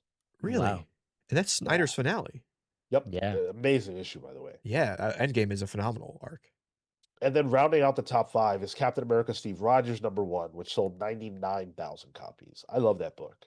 Captain America Steve Rogers. Is this isn't we're not in Hydra Cap We're, time. we're in Spencer land. We're getting to it though. Oh Yeah. yeah, that's right. I actually really like Spencer's Cap run. Me too. I think it's fucking phenomenal. So yeah, that's the top 5. Note that the 5th best-selling book did not sell over 100,000 copies. That's insane. That's not good. Yeah. Now we're it- talking like with Absolute, where like that's for third printing. Yeah. That's freaking what is it? Ivy. Poison Ivy's hitting those numbers. No. No, it's not. It's not. Crazy. So Marcus is saying that to trigger you, Sean, Oh, okay. and your anti-Ivy bias. Well, I just bought issue 42 this week, but Prove me wrong. Poison Ivy probably sells somewhere in the realm of 12,000 to 15,000 copies, which in 2016, May 2016, which is actually down from the prior years, that would only have put that book in the 150s range for bestsellers that month. So that's how much the comic book industry has shifted in the intervening years. It's that makes me feel like it's currently is a lot of top heavy shit. What do you mean? If you're saying Ivy's, a book that continues to be published. Oh, I see. And it's only making 12 to 15,000 sales. 10 years ago, that book would have been so far down the list of a performer that it probably wouldn't exist. Well, I mean, technically it's not a performer now. But now we have books that are selling 100,000 easily, but it's all top heavy stuff. That's what I'm trying to say. It's like a lot of the industry currently is propped up by big titles. Whereas this seems like there maybe was more of a variance across the board because there was a lot less variance probably. And you get a lot of just like, here's the book. They were variant crazy. And Jim Lee and Dan Didio specifically talk about pulling back on the variants because they felt like they were too big a driver for them, and they wanted to put the focus back on what was in between the pages, which was a good thing. Which explains where we are now. Yeah. DC Rebirth number 1 is a phenomenal comic book. It is unbelievable how good that number 1 issue is. The first page is genius. If you look at it, it brilliantly reveals exactly what the secret is of the book. And it's got that 9-page or 9-panel grid that's focused on a clock. And it's all signifying Dr. Manhattan right on that first page. But you don't know that. So it's a big shock. Yep. It's got this narrative that's being told by Wally West, who returns here, who was absent during the New 52. He's the main character of this book, and in some ways, you could say, is the main character of the Rebirth era. This issue focuses largely on legacy and how inspiring heroism is, which I think is a great message. I want to read a quote from the book. This is a quote from Wally. Someone outside of time watched it all happen. Someone saw history unravel when Barry first created the Flashpoint, and when history was coming back together, they attacked. As our timelines reformed, someone stole 10 years from us. Heroes who were legends became novices. Bonds between them were weakened and erased. Legacies were destroyed. A darkness from somewhere has infected us. It has for a long time now, I think. Even before the Flashpoint. Who is Wally talking about? Oh, indeed. I have two answers. So in the pages, Wally is talking about Dr. Manhattan. Sure. Shocking. We'll talk about that in a little bit. But Wally is talking to and about us. Wally is saying, Wally is us. Wally is looking at DC and saying, whoa, this place is pretty dark. What was the New 52? Pretty fucking dark. Mm. And whose idea was it to do the New 52 and make it so dark? Who could Wally be referring to in real life? If Wally West is an in-comic stand-in for Jeff Johns' opinions about DC at the time, then who is Wally talking about? It's gotta be Dan Didio. Video. Yeah. I always read this too in a way as another layer to Jeff Johns' commentary here. Sure, there's the text of Dr. Manhattan, but also like the text of the comic book industry, and Dr. Manhattan almost being like a stand-in for the shift in tone of comics in 1986. You know, Yep. you get your Dark Knight Rises, all that stuff that became darker. And Jeff Johns is a student of the fun-loving Silver Age comics. And that being like hey, this is what started it right back here, all the way. The characters of Watchmen in that era started all this shift tonally. Let's go before that. Let's rebirth that. Exactly. I thought that was fascinating. Reading it back for this purpose, knowing what I'm trying to put together and seeing that in the book, I was like, whoa, that's crazy. Yep. This issue also deals with the JSA and how they don't have the memories of who they were. Johnny Thunder has been in a mental hospital for 37 years. The issue specifically shows us a mantle being passed. Ray Palmer to Ryan Choi, Yeah. Ted Core to Jaime Reyes. The issue literally takes Pandora. Yep, I was gonna call this out to the back and shoots her. Literally, Dr. Manhattan blows her away. She explodes and she's done. It's literally a recreation of the Rorschach scene from Watchmen. To the character that is emblematic to what the New 52 is. Oh, chill out, Christy Gnome. She wasn't a nice puppy. Come on. Crazy. Message received loud and clear too. Yeah, that's a little on the nose, that part, but I liked it. Yeah. Which great for her to be coming back soon to the comics in 2026. Word. For real though. It's that just proves this is all just one giant ass cycle, guy. Marco, you had words you wanted to say about this issue. I just remember it feeling like answers. I was about to say answers were being questioned. Questions were being answered. You know what? I think you're right. I think you're right, actually. Yeah. I think a lot of this does feel like it started from a different point than where it should have started from in terms of its creation. Yeah. But at the very least, going into it, it gave us that bridge. It tried to make some sort of bridge between what we had been reading and what has been going on, what would be going on moving forward. And so for that, I do remember the excitement, the fanfare, and the energy going into it. Yeah. I was so energized. I think that's a perfect word. I think they energized. DC's really good at energizing the industry with these initiatives because they're bold. DC is bolder than Marvel. And this felt like a win to me as a person who wants comics to feel so intrinsic, and I'm talking about Big Two, so intrinsic, so interconnected, so steeped in legacy. I want that. And so for me, this was like, okay, the New 52 was my entryway into DC. Now that I've got that and I understand things, I want to be hit with the legacy. I want it to hit me over the head.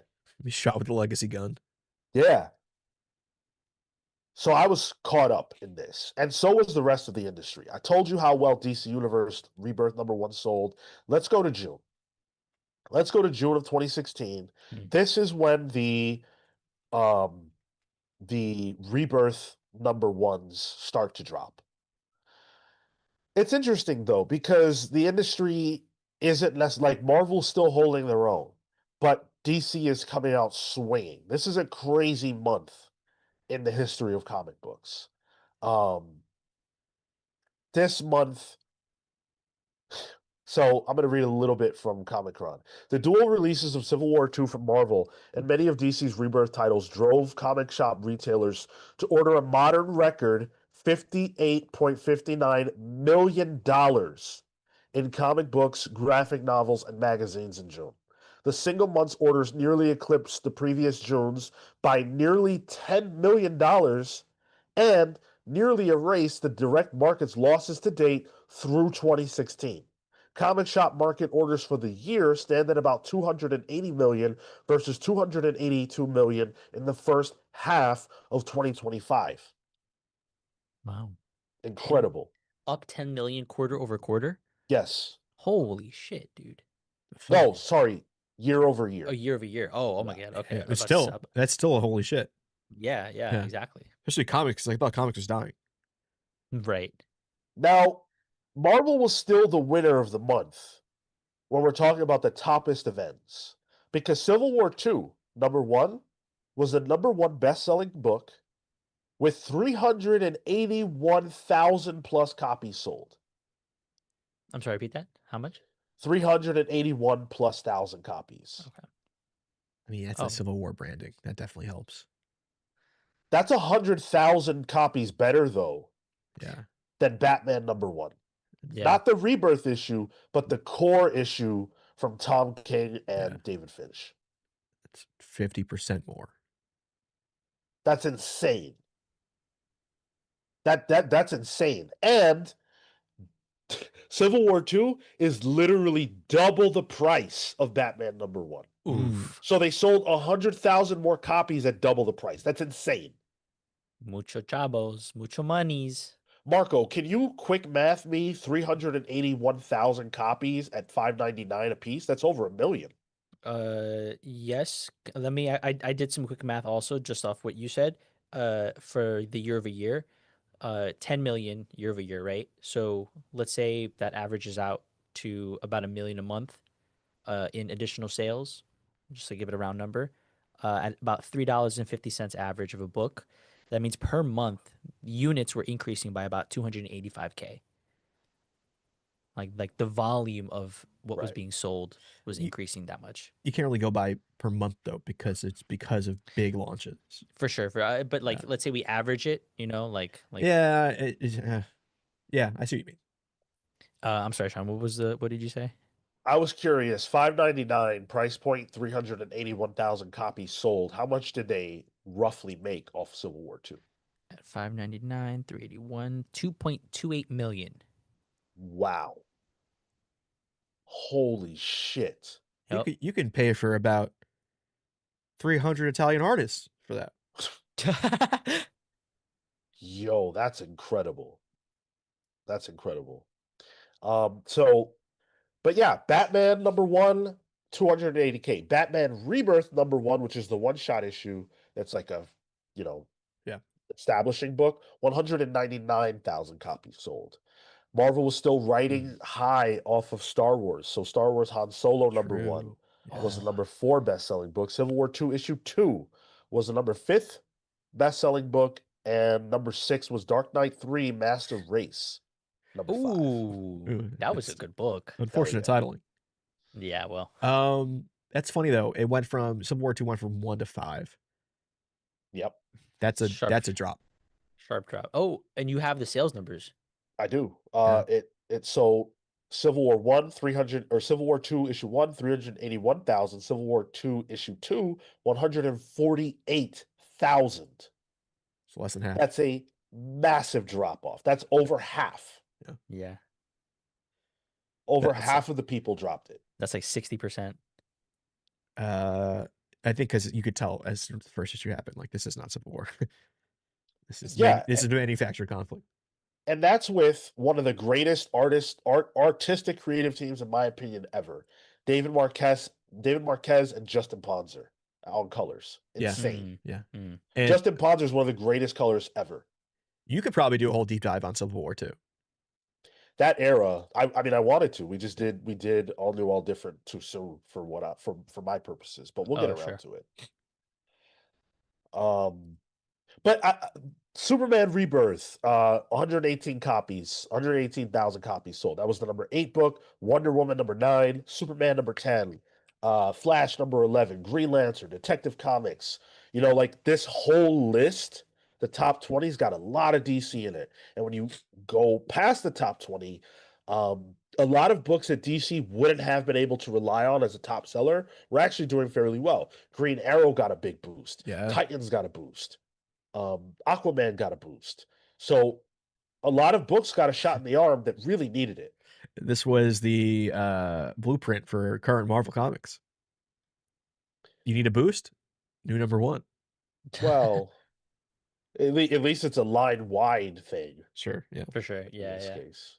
But at least shows that like those lower tier characters with a new creative team and a new number 1, with a new number 1 and Rebirth on the title, that boosts sales of the book and allows books like Green Arrow to exist. Yeah.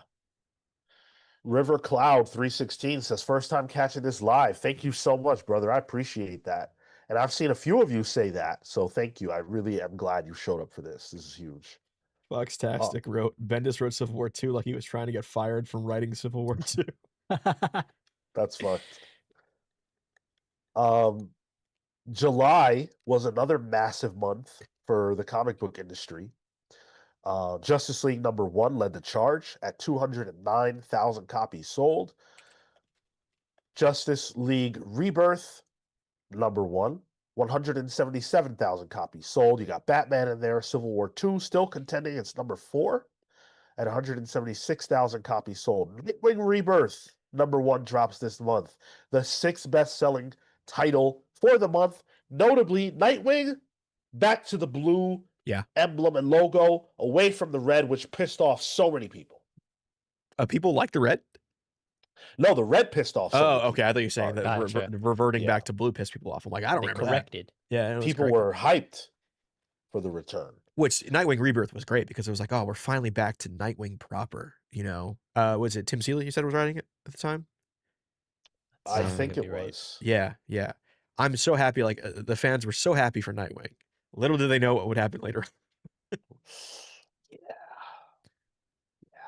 Yeah.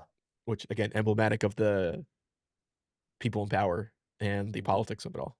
The war behind the scenes. Yep. And Nightwing's always the dipstick. Yep. Yeah. Now, there is a caveat, though, to all this sales success, which lasts all throughout the summer and through the rest of the year. DC is doing tremendously well. They launched All-Star Batman, which was Scott Snyder's like vehicle with a bunch of different superstar artists. I believe it launched with Romita Jr. on there. Yeah. That was a big deal. Yep. That was a huge book launch. They had so many big books, but there is a caveat.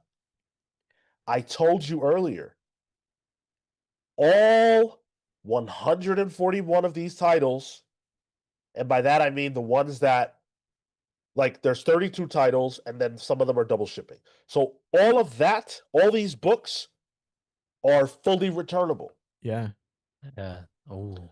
So on Comicron.com, they put an asterisk next to all the DC books that had that returnability because they say their reported orders are reduced by 10% due to the returnability. So Comicron is assuming that about 10% of the books will be returned. That's their assumption, and they put that in this to kind of like, you know, temper the expectation. Some of these books could have sold more. Some of them could have sold less. 2017, where we get to that next time, there's a battle between Marvel and DC about how well DC's comics are actually selling. Which eventually leads to them just not telling us numbers anymore. Well, a very interesting time, to say the least. Oh, I wonder what that means for like back issues of these books. If they were fully returnable, what's the point of even having these books if they're not selling? Like, are these things hard to find now? That's a good Probably question. not. Yeah, Probably not. I don't imagine like of the people who did read it and didn't go back to return it. Yeah, and I Well, wonder if they were doing the like rip the cover off kind of situation. You So I have wonder. to. Yeah, yeah. so then I imagine then maybe some of the back issues are also like damaged, dollar bin kind of thing. No, you have to. So returnability doesn't mean from the customer. It means from the comic shop. Yeah. And because I had to do this when I worked at Barnes and Noble, you have to destroy the cover, which is either ripping the cover off, or what I did when I worked at Barnes and Noble is I had to cross it out with a giant Sharpie. I had to draw on all these covers. I remember doing that to issues of the first appearance of Miles Morales, and I never grabbed one for myself. And then they just get sent back to the publisher, and then they pulp them after that. So these, Yeah. if a book was returned, it's not in the space anywhere, even Sure, damaged. yeah. Just deleted.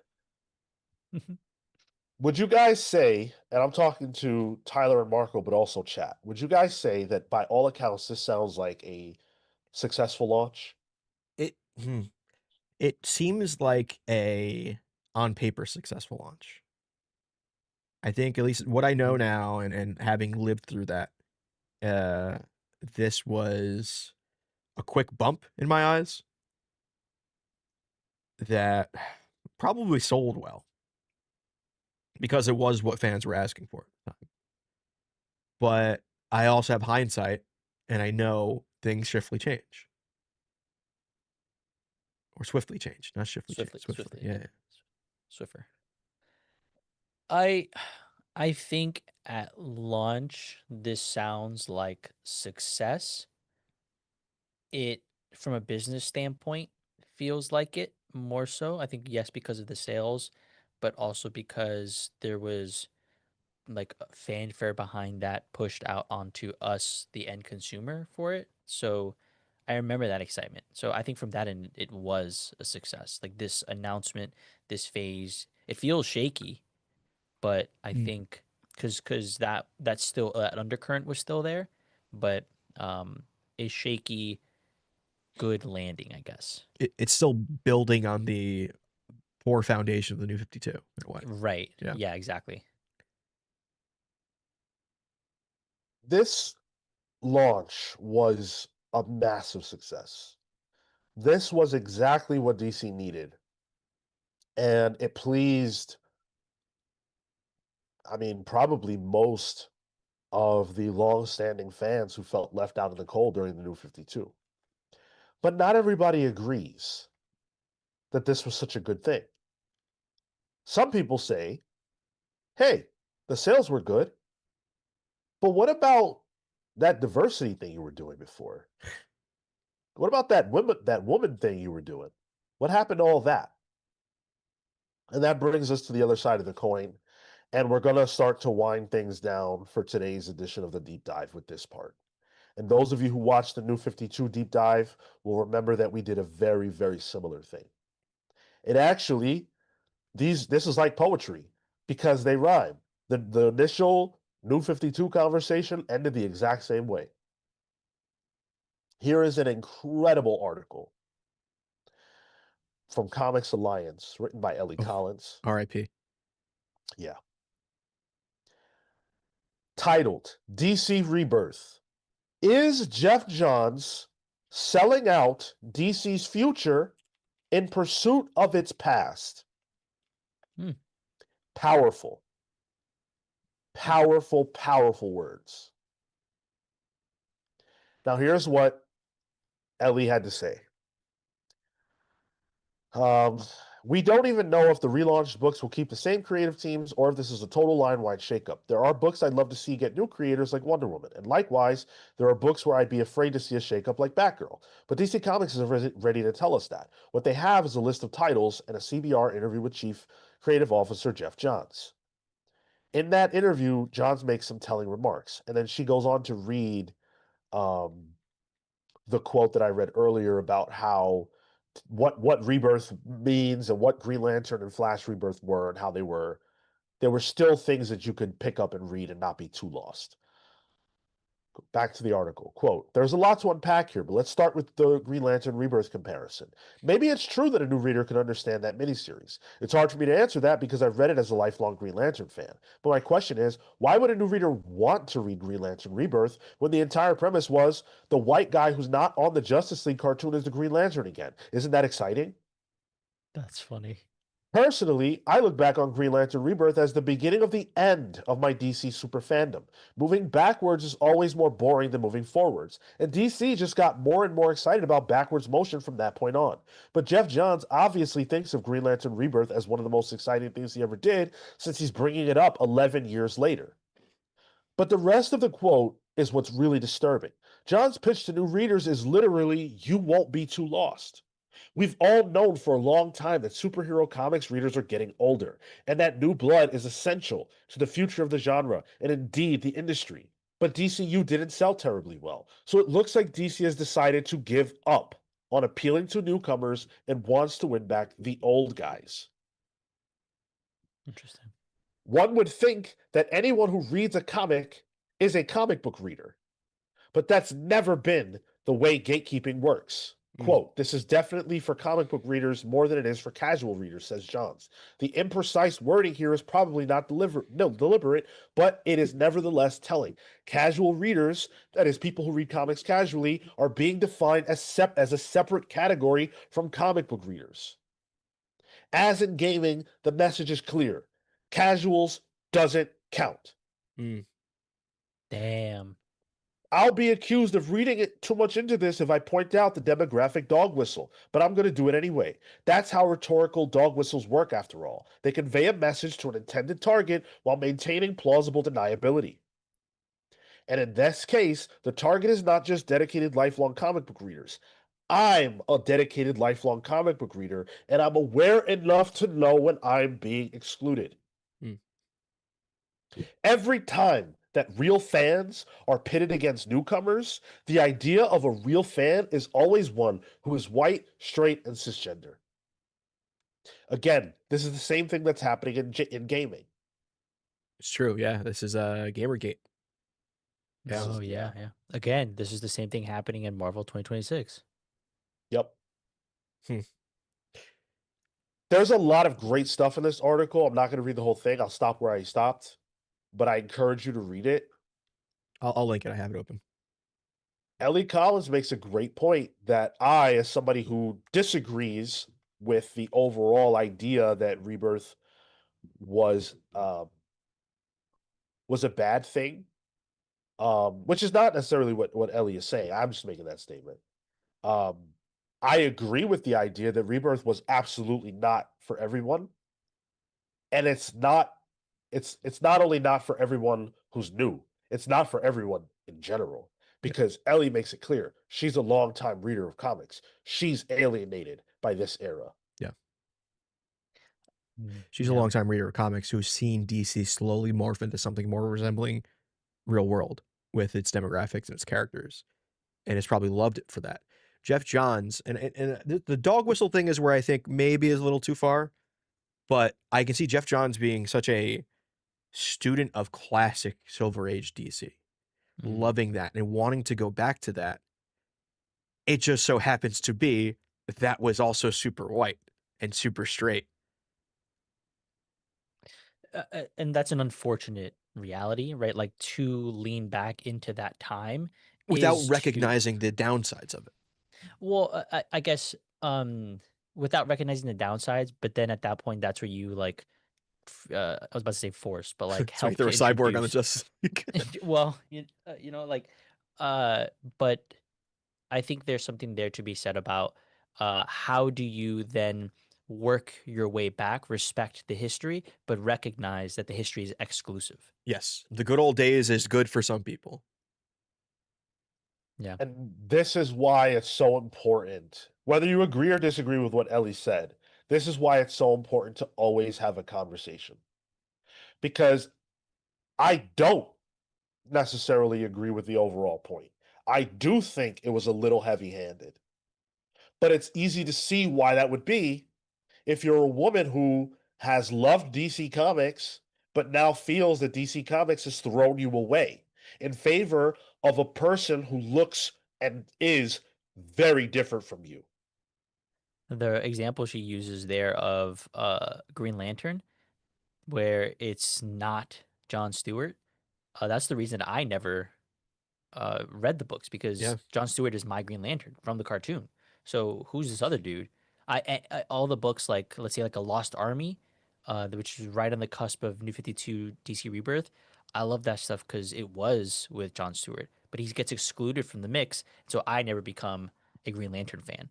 Mm. And she even goes on in the article to talk about Midnighter. And previous to this, Midnighter was the first openly gay character to have an ongoing at DC or Marvel, which is a crazy stat. That only happened in 2015. Word. To then just not exist, book canceled, gone, not even on there. Steve Orlando nowhere to be seen. Yeah, that's whether or not intentional is a gut punch. Yeah. At minimum. But even then, the fact that they talk about diversity throughout all of this and them not going away from that feels intentional. It's saying, hey, we don't want to scare our old readers by having this book out. Well, we don't want to lean on diversity as the moneymaker business driver. And so a return to form a la Jeff Johns, classic feel and hope and all that is the sell tactic, not the diversity necessarily. So yeah. Well, here's a quote from Joe Glass, who is a well-known LGBT creator in comics, who wrote an article in March of 2016 titled DC Rebirth, Rolling Back on LGBTQ plus Representation. He posted this on bleedingcool.com, and I just want to read a sliver of it. He said, it's left me feeling, this announcement, as an LGBTQ creator, that there has never been more of a need for the series, The Pride. He's referencing his own book.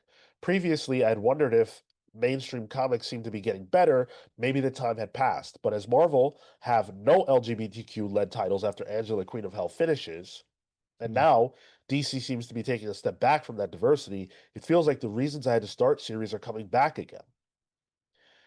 We've gone from being able to see ourselves as leads in a number of diverse titles and ways to being shrunk back. Yes, it is still great to be included as part of an ensemble cast of supporting characters, but the LGBTQ plus community so rarely gets the lead. It feels empowering when it happens. What empowerment we got with DCU has been curtailed by this rebirth. It's funny that we're talking about this a decade ago. Meanwhile, last week we were talking about BJ about DC so white, where it Yeah. feels like they've really done the same in terms of black representation in comics, and they only shuffle it out when it'll pop a number or they need to do it for holiday reasons, because them not doing it is even worse. Right. Which again, cyclical nature of big two comics. They The ride cycl- the waves of the ongoing social ideas of the time, because it's only about money and what drives that going forward. That's ultimately what it is. Like you can't. I I'm always in shock when I hear that somebody is upset that a nebulous conglomerate or company feels something about something. They don't feel Like, what do shit. you? Well, they're people too, though. Well, sure, they are.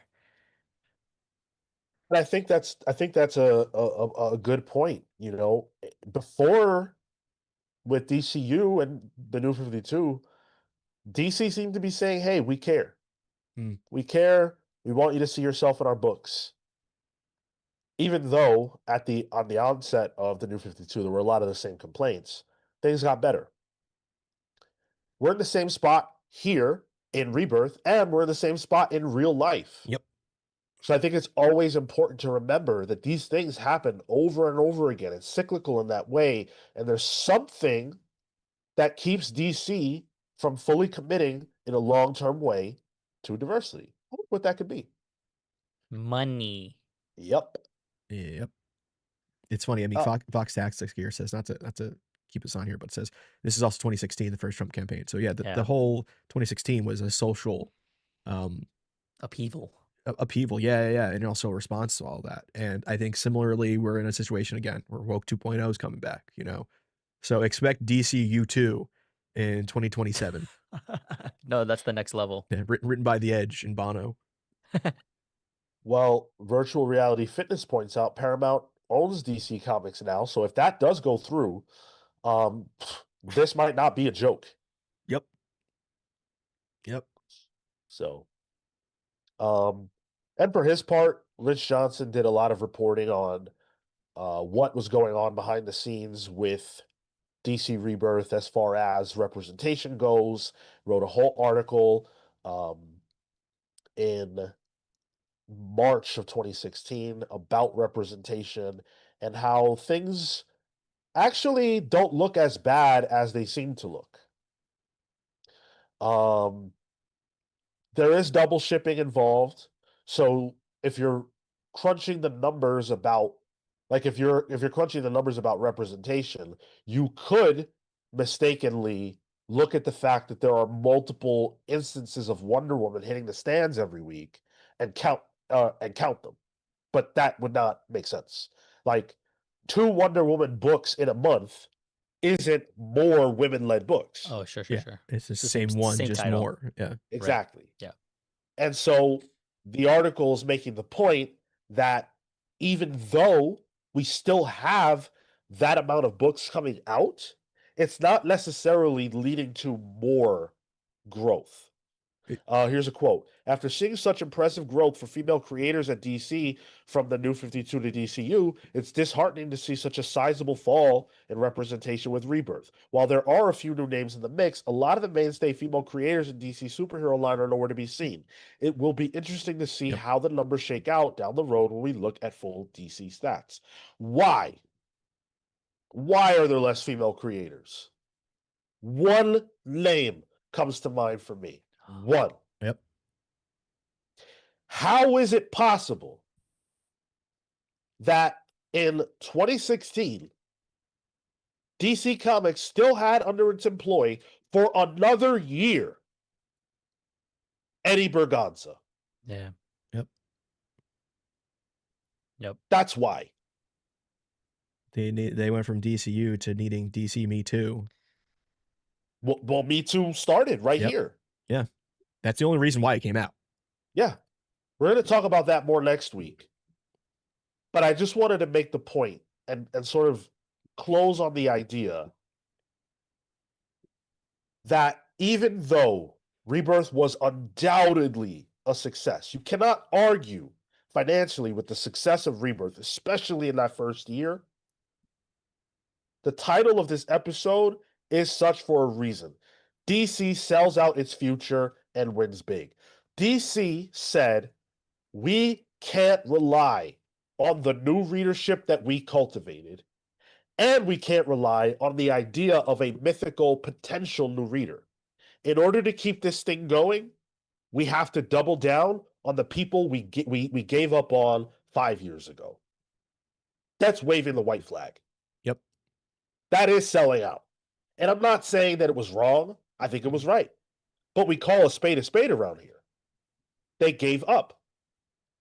Which is wild based on who was in charge at the time, Didio, where this is such a white whale he's been searching for. This is his Moby Dick, the fated, next reader, next generation. So in hindsight, it's wild to see that this was such the opposite of what that was, which Civil War. Marvel was putting out a civil war. DC was having a civil war. Literally. They mirror each other. And we're going to talk about Dan Didio's perspective on the aftermath of Rebirth. We're going to talk about the rise of Tom King and how Tom King became a pawn in a much, much, much larger game being played between Dan Didio and Jeff Johns. And we're going to talk about Scott Snyder's role in all of this and how there are 3 clear lines going on. You have Scott Snyder's death metal line or metal line, like the trajectory to metal and beyond. You have Tom King's vision, which I don't, his Yeah, you can't say vision, that. not the book. Yeah, Tom King's idea for what DC should look like Yeah. through Heroes in Crisis, and then you have Jeff Johns' vision for DC with Doomsday Clock and everything else. The three Jokers. And it's well, and it's funny because like all of that has reverberations to this day. Yeah. To this day. Yep. Absolute doesn't exist without all of this. All that and more on the next edition of the DC Rebirth Deep Dive. This show is not over by a long shot. We've got a lot more show to do. Thank you guys for showing up for this. I'm so happy you're here. Stick around. We're going to have a lot of fun, a lot more fun today. How are we feeling? One instance in. How are we feeling about this deep dive? Well, Aaron here in chat is excited because Heroes in Crisis was mentioned. Heroes in Crisis, the GOAT. Hey, The let's GOAT. go. Let's go.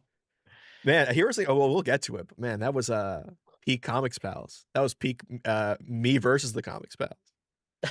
the fake the rival we had. Yeah. I wanted to catch up on some super chats we had. Common Sense with the 199. Who became the villain from Batman's Cursed Wheel? Well, Common Sense, once again, you the stumped big me. wheel? You I don't got know us. what that means. I don't know what that means either. Also from Common Sense 499. Have you pals read Bloodlines 2016 comic by JT Krul? It was DC's take of Parasite. I do recall the trade of the comic didn't get any reprint. I didn't read Bloodlines. There was never a JT Krul book at the time that I was interested in because I did not like his New 52 Green Arrow that much. Really? Yeah, it was he had heat with me. I was like, ooh, I want to like Ollie. This isn't Ollie, and I like swore off all JT Krul. Where's he at now? And then lastly, Samuel Summers, $5, getting us to the goal, says, I'm just donating to reach the goal. Thank you so much. I'm glad we reached the goal right there at the end of the deep dive. Yeah. That means we're going to have to play the GOAT game later. If you're new to the channel, please do subscribe. The GOAT game is something we play every week here on the Saturday shows. Just as a little fun way to close things out. So if you've never seen it before, stick around and you will later. There are some Rebirth characters on that wheel to be spun. Who knows? Hell yeah. That's right. Maybe some Rebirth Parasite will be characters. on there. Huh? Yeah. And I was about to say at Dan DiDio so you can come on and talk about this, but He's still one of my not white whales, but like out of all the people we haven't had on the show before, DiDio I think would be very interesting to me. yeah. Because I think he is maligned when it's much more complicated than that. Yeah. Nuance, my friends. There's a lot to say. First thing I want to say is, yo, it's March. It's fucking March. Let's go. Weather's getting a little bit better. It's gonna be 60s tomorrow, guys. My Yup. thighs are gonna be out. I'll be Come on now. hanging ball all weekend. Hey, now I dangle, all right? I'll take my bit. And you know, March is Rebirth month. We told you March is Rebirth month, so we're doing the deep dives. Monday we're doing the Doomsday Clock book club at 6 p.m. Eastern. Yep. I'm super excited for that. That is going to be a pivotal piece of this, you know, Rebirth celebration that we're doing here 10 years after the launch of it. Also, the Patreon poll is going to go up for the Rebirth book club, which will take place on the 31st of March. You guys are going to decide which book we read by voting in the Patreon poll. Any patron of ours, any paying patron can vote. That poll will go up soon. Stay tuned for that. Last month, we gave away some swag. We had on Ignition Press, publisher, Philippe Sablik, and he gave away 3 Ignition Press starter packs to our listeners. They just received them the other day. Shout out to you guys for getting those. We were gifted some things too. That's right. We were gifted some things too. Got it right here next to me. I think it's funny. Ignition Press happened to Chris Covers Comics happened to get one from the giveaway, who has like a pretty good Twitter following. So Yeah, yeah. lucky for you, Ignition Press, that he got to post. They sent me a starter pack, and like I have all this already, so I might figure out a way to repurpose this. Give it away again. When we go to a Yeah, con man. or something. I want to hook up the listeners, man. Okay, all right, okay. We'll figure that out. We could just add a label to it. I got a printer now, so. Oh, look Good at for you, Marco. bro. The year 2026. Marco's got a printer. Dude, Is it attached to? Is it just attached to your ass? It's right behind me. Oh no, You just no, plug it's it right in and behind me. then you're good. New Yeah, firmware update. Doo-doos. Yeah, so we got that. I know Marco wanted to show off his unboxing. I already unboxed mine. I Sorry. got a little. Come with a little sticker. Ignition Press. Yeah. Love that. Hell yeah. Mine's missing because my cats like to knock shit off my desk. Ooh, I like this packaging a lot. It's cool. Let me just toss this over the side of it here. Yeah, they got the this. black gift wrap paper on it. Oh, Unlock. that's slick. Gotta unlock it. Hell Usually yeah. I gotta ask my dom for that. Do a sound. Do a sound. Okay, hold on. This is be a lot of crunching. It's gonna be a lot of crunching. Yeah. I don't know. I don't have a long enough sound on here. Do I? Oh, wrong one. Yo, let's go. Murder podcast #1 and bagged and boarded. Thank you very Beautiful. much. Yes, these are all bagged and boarded, which is great. Jeremy Hahn, Mike Tisserand. The Beauty. Jeremy Hahn, Jason Hurley. There you go. What else you got? Roots of Madness. I'm Stephanie excited to Williams. read this one, honestly. Yeah, this one looks cool. Letitia Catanici. No Place. Tim Seeley. Stefano Simeone. You know what I like? They put the full names on the cover. Yeah. Deluge. Cullen Bunn. Marika Cresta. Oh, we got some flipped around over here. What's this? Bloodland. B. Claymore. Mike Chatter. Voyeur. Leah Williams. David Baldeon. Ripcord. Cullen Bunn. Anik. Got two more here. All right. Oh, this is the one I was looking forward to. The Miranda Brothers. Arcadia. Mm-hmm. And then Just Brutal, Dennis Hopeless, and Bram Revel. Oh, they sent you the newer one. More. Yeah, They ones, sent you the newer ones. These are all the new ones. Yeah. Wow. Because Just Brutal's in there, which That came out just like came out. a month ago. Yeah. Yeah. Let me see my numbers. What numbers did I get? That's what I want to check. I want to see what serial number I have on Voyeur. That's what I'm curious about because that could be funny. Let's see. Whoever has that 069 For real. is happy. Let's see. I want Voyeur 143. 143. I love you. 143. What's 143? I love you. Yeah, I know, but what's 143? Damn, I got 5060 in my Voyeur.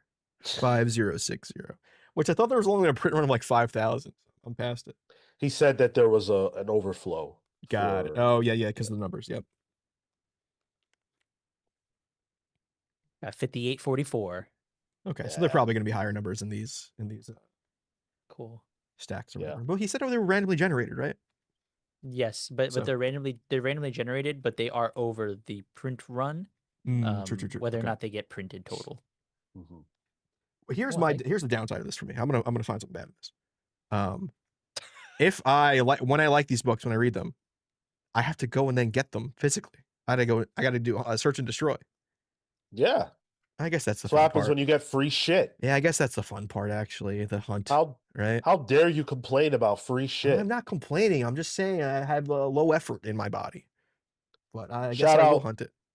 Shout out to Ignition Press. Yeah, big You guys thank yous. kick ass. That's so fucking cool that you did this for us and hooked up our audience. I don't need to get hooked up. Like, I already bought all this stuff. I'm supporting it. I'm into it. But I love the fact that they put some cool stuff in the hands of our audience. Yeah. You guys deserve it. You're real. You support. You show out for us. So whenever we can throw you something, we do. I think they all delivered the same day. So I don't know what kind of control the so. Ignition has on shipping. I want to wonder how the fuck they do that. That was cool. I actually have something separate to show off. Ooh. Oh. Yeah, I do. Also Ignition related? No. But it is apropos of the month that we are in because Ladies and gentlemen, pals of all ages, I hold in my hand the absolute Oh, doomsday yeah. clock. Whoa. Look at that. Cool. Look at that. Man, That all in its spine. That's just big. yeah. Well, absolute editions are huge, dude. Yeah. I haven't even broken it open, so I'm excited to do that. But yeah, I Do it- just wanted to show you guys. Is Do that it your right now, do it first right now. absolute? I think it is. Yeah, I think it is. Oh, I don't want to perfect. open it right now because I'm scared because it's like so tight, the Oh yeah. plastic. I don't have a scissor in front of me. But yeah, this bad boy is getting broken open, this tome, and this is how I'm reading Doomsday Clock for Hell Monday. yeah. Sick. I have a soft cover, so we contain multitudes. That's a show. Yeah, I mean, I can't wait. Jet X here says Gary Frank's art on those pages is gonna look gorgeous. Yeah, Yeah, that's true. I'm hyped. I had to do it. like Gary Frank's my double-sized. favorite artist.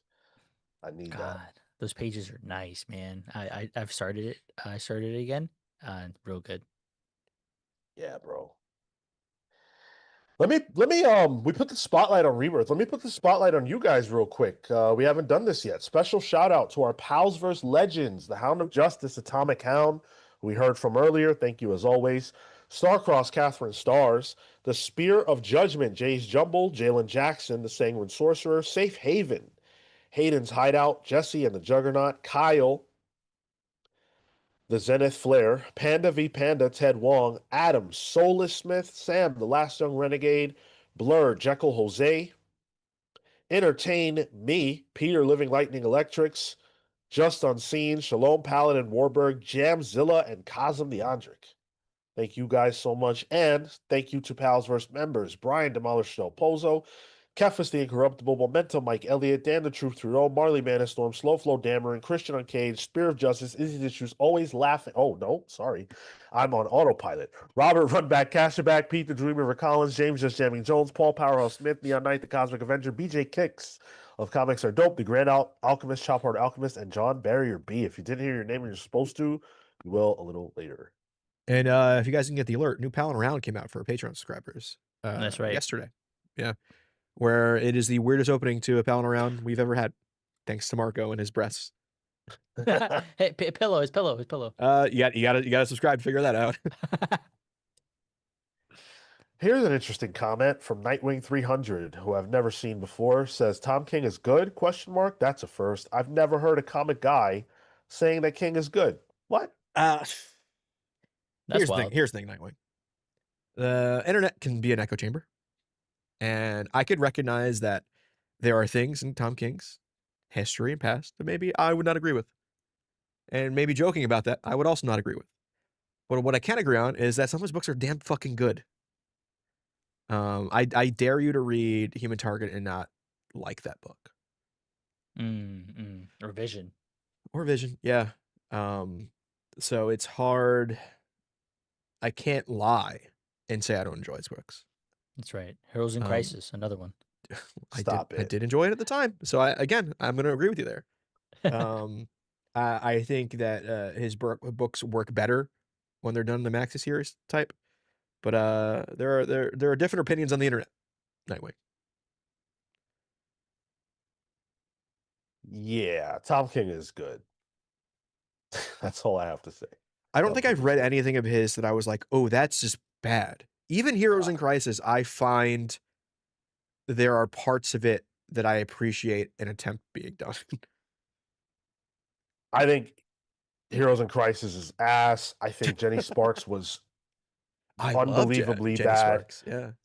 But it doesn't matter what I think. It matters what you think. So if you think Tom King sucks, then he does. But if you think Tom King's great, then he's great. I love the fact that he challenges me. I don't have to love everything the man puts out. There's big discourse happening this week, especially about his writing skills. So yeah. Nightwing follows up. Everyone that's a Batman fan hates him over him not understanding the character and the Catwoman wedding buildup that never happened. I'm a Batman fan. I do not hate Tom King, and a lot of that stuff is actually not his fault. Which we'll get into. I think he said next week, or yeah. Well, it'll unfold over time. Yeah. So Nightwing, stick around. You might find some thing that you didn't know. I guarantee you will. That might add more context to that. that most Batman fans, or every Batman fan, like you said, probably also doesn't know. There is no one listening to this who knows everything that we're going to be discussing over the next few weeks. You do. I'm not listening to it. I'm doing it. Okay. Right. Um, You gotta turn the still- monitor on and the headphones.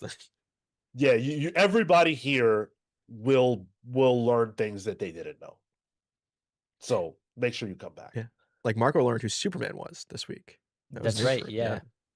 Crazy. He's in China, man. He's China maxing. 小细海王国先生，我有冰淇淋。 Okay. Let's do our top 5 DC Rebirth series. So we got Marco's 5 DC Rebirth series.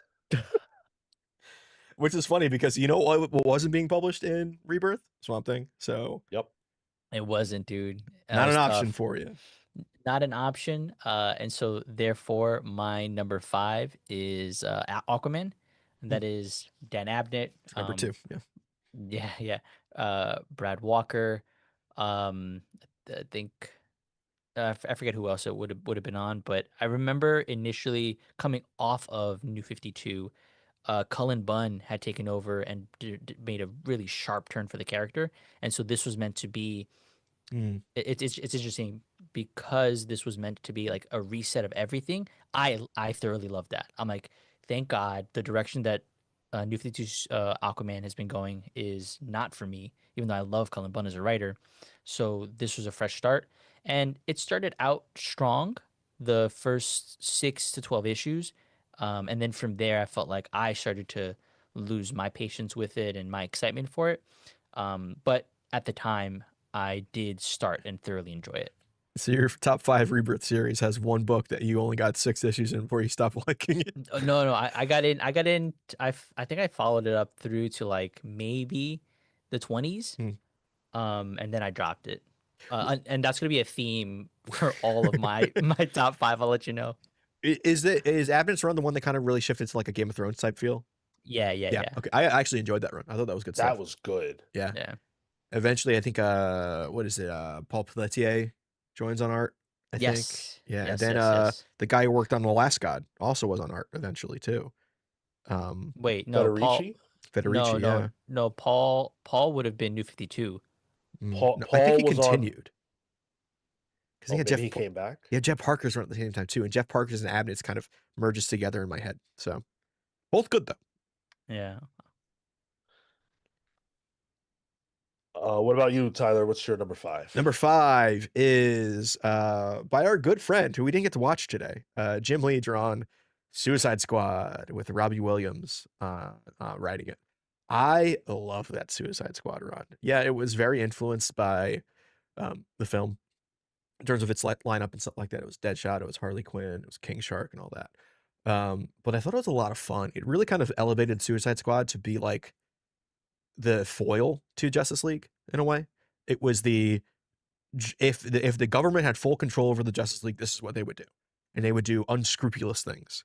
And I actually really enjoyed it. I thought Robbie Williams had a really fun take on this. I'm if you know my taste, I love the superhero team where maybe everyone isn't a hero. This felt like DC's Dark Avengers to me. This felt like their Thunderbolts. Whereas I think the New 52 number 1 of the Suicide Squad was just not for me. I think that was Lobdell at the time. Yes. Didn't like it. Didn't like the designs. This kind of really went back to say, hey, let's go back to the original designs of Deadshot. Let's refocus that. And it was more in the vein of like Secret Six that Gail Simone did. I really liked it. It leads up into Justice League vs. Suicide Squad, which is part of Rebirth, right? I think that's one of the events within Rebirth. It sure is. Yep. Which I actually really liked. It's a lot of fun. Zod is in it. It's fun shit. Jim Lee draws a phenomenal Killer Croc. And I was surprised to see how consistent Jim Lee was on a Suicide Squad book. Like, that's a big creator to put on a book that historically has been B tier. Yeah, we're going to talk about Justice League vs. Suicide Squad next week for sure. Rami Darwish with the 199 says, compare the button, Batman, and X-Force by Remender. I'm not sure what you mean by compare them. Like, well, so those are not all written by the same. Those are all written by distinctly different creative teams. So you mean like, and what Batman? Like, are we talking about Batman from Rebirth? That's what I assume. Is he asking me to rank them? I don't know. X-Force, Button, Batman. If I'm ranking them. X-Force, Batman, Button. Okay. Marco, do you have an answer? No. Fuck, Mary, kill. Okay. My number 5 is actually gonna be Batman. Okay. Oh, okay. Yeah, I was really hot on this when it started. I actually thought the I Am Suicide opening arc was really good. Oh, I so good. liked Gotham Girl and the way that all developed. It's a really interesting story that Tom King is trying to tell, where it's like, well, Batman isn't actually equipped to deal with a lot of the shit that happens in Gotham. Yeah. And what if he realizes that? And what if he realizes that he might not be the best suited person to save Gotham from its problems? There was just so much there that I thought was really cool, and it stays great for me at least through the first, I don't know, about the first 50. And then for me, it went off the rails. Mhm. Did he have more issues than Snyder did? Yes, Yeah, because that's a Tom longer King run. got to, well, he was double shipping, so that's True. it's impossible to compete with that. Yeah. Yeah. I will say Batman's on my list. I won't say where, but it is on my list. So I'm with you. We are proof that not every Batman fan hates Tom King's run. Yeah, that's silly. It's very silly. I see BJ Kicks is with us. What's up, bro? You said, of course, Sean, like Gotham Girl. Hell yeah. She was awesome. Damn, that Reaper was crazy. Silhouette says the button was so gas. I can't wait to talk to you guys about the button. The button was incredible. I'll be honest, I don't remember fully at the button. I know I read it. I don't remember it fully because I never read it again outside of that. What is it? 4 or 5 issues? 4. Shit, let me know when we're talking about it. I'll make sure I read it beforehand. I read it the other day and it's insanely good. We're probably going to talk about it next week. Okay, Yes, I'll do my homework. Cool. Yeah. It's so fucking crazy, dude. The first issue of the button is one of the best first issues of anything I've ever read. I couldn't believe it. That was Tom King at the absolute height of his powers. Like, unreal. Go read that. If you've never read it or if you've forgotten, go read the button. Holy shit. It's Tom King Williamson, right? Yeah. Which is like, there's still 2 creators that are huge at DC, but I don't really imagine, I don't picture them working together, you know? That's kind It's of an like a one interesting and done time. collab. Yeah. Yeah. It's a really interesting time in DC's history for so many reasons. We'll continue with our top 5 over time, over the next few weeks, as we continue with the deep dive. I do want to get into the news, though. Yeah. We've got some news to do. Jonathan Hickman, who has been in the conversation a lot lately, not necessarily for positive reasons, is going back to Spider-Man, believe it or not. Hickman, who generally does not like to return to the scene of any of his crimes, is doing that this time around with Spider-Man. They're calling it The Long Way Home. It is going to be in the fashion of Wolverine Revenge. Spider-Man will be teaming up with the Punisher and the Hulk, rumored to be characters that will appear in the actual film, Brand New Day, when it releases. This is, of course, a tie-in to that movie. It's 5 issues and, quote, a high-stakes collision course as they desperately pursue a missing cosmic cube. In the same spirit as 2024's Wolverine Revenge, the hit limited, blah, blah, blah. Long Way Home offers familiarity while existing apart from the main Marvel universe, delivering a timeless, evergreen saga for all readers that's unrestrained by continuity, scope, and mercy. That's a long way of saying that I don't need to read this. I sleep. Which is I'm a much more of a Kubert fan now than I am a Hickman fan. Kubert is for me a destination. You know, like I'm like, oh, fucking Kubert's doing a book. I want to fucking read it. Yeah. Hickman at this point, it's just like this is what I expect Hickman to do at this point. Books like this, he's the hitman, as Sean says, Hickman the hitman, Yep. where Marvel has a job that needs to be done, and he's a good hand that will do the job, which is like a sentence I never wanted to say about Hickman. He should be the one forming things instead of this out of continuity, gritty take on Spider-Man. If there's a character I do not need a fucking gritty take on, it's fucking Spider-Man. In a war. In a war, what is he in the fucking Amazon rainforest? South America, yeah, jungles of South America. What is he gonna swing from? Trees? Fucking Tarzan ass over here? Yo, this is just, hey Hickman, go pop a number. Okay. Pop a Yes, number sir. that's a tie into MCU synergy. Yeah, yes, sir. I'm kind of hyped. Did you like Revenge? Wolverine Revenge? I thought Wolverine That Revenge was good. awesome. I thought it was booty cheeks. I know. That was good. And Adam Kubert is a god. He's such a tremendous artist. These non-colored pages that they've Yeah. released look Black and white. incredible. Yeah. Jonathan Hickman, look, say what you want. I still think he's a great writer. I have problems with the way he's been utilized. Yeah. But Wolverine Revenge was awesome to me. And if you're comparing this to that, I really don't have anything to worry about. So this sounds like something that I'll probably like and I will definitely be buying. Alien versus Avengers. Right. Yeah. All that to say, this will be good because he is a capable writer and individual. But this very much is a directive, less a creative inspiration. I hate that we're 100%. describing Hickman as a reliable writer and individual. Like, Yo. I was rooting for you, as the Tyra Banks theme. Like, and like, Zena Flair says Spider Nom. Like, that's kind of what it feels like. The preview pages, I'm like, man, Kubert can draw. Good ass Punisher. Like, I would love to see Kubert on a Punisher book. But like, man, and I hate to be the guy that's like, well, if it's not in continuity, it doesn't matter. But like, nothing about purposely marketing a book as an evergreen book that can exist anywhere that's not appealing to me. Like, what I'm looking for in Marvel Comics in the year 2026 is interconnectivity and a theme of the universe.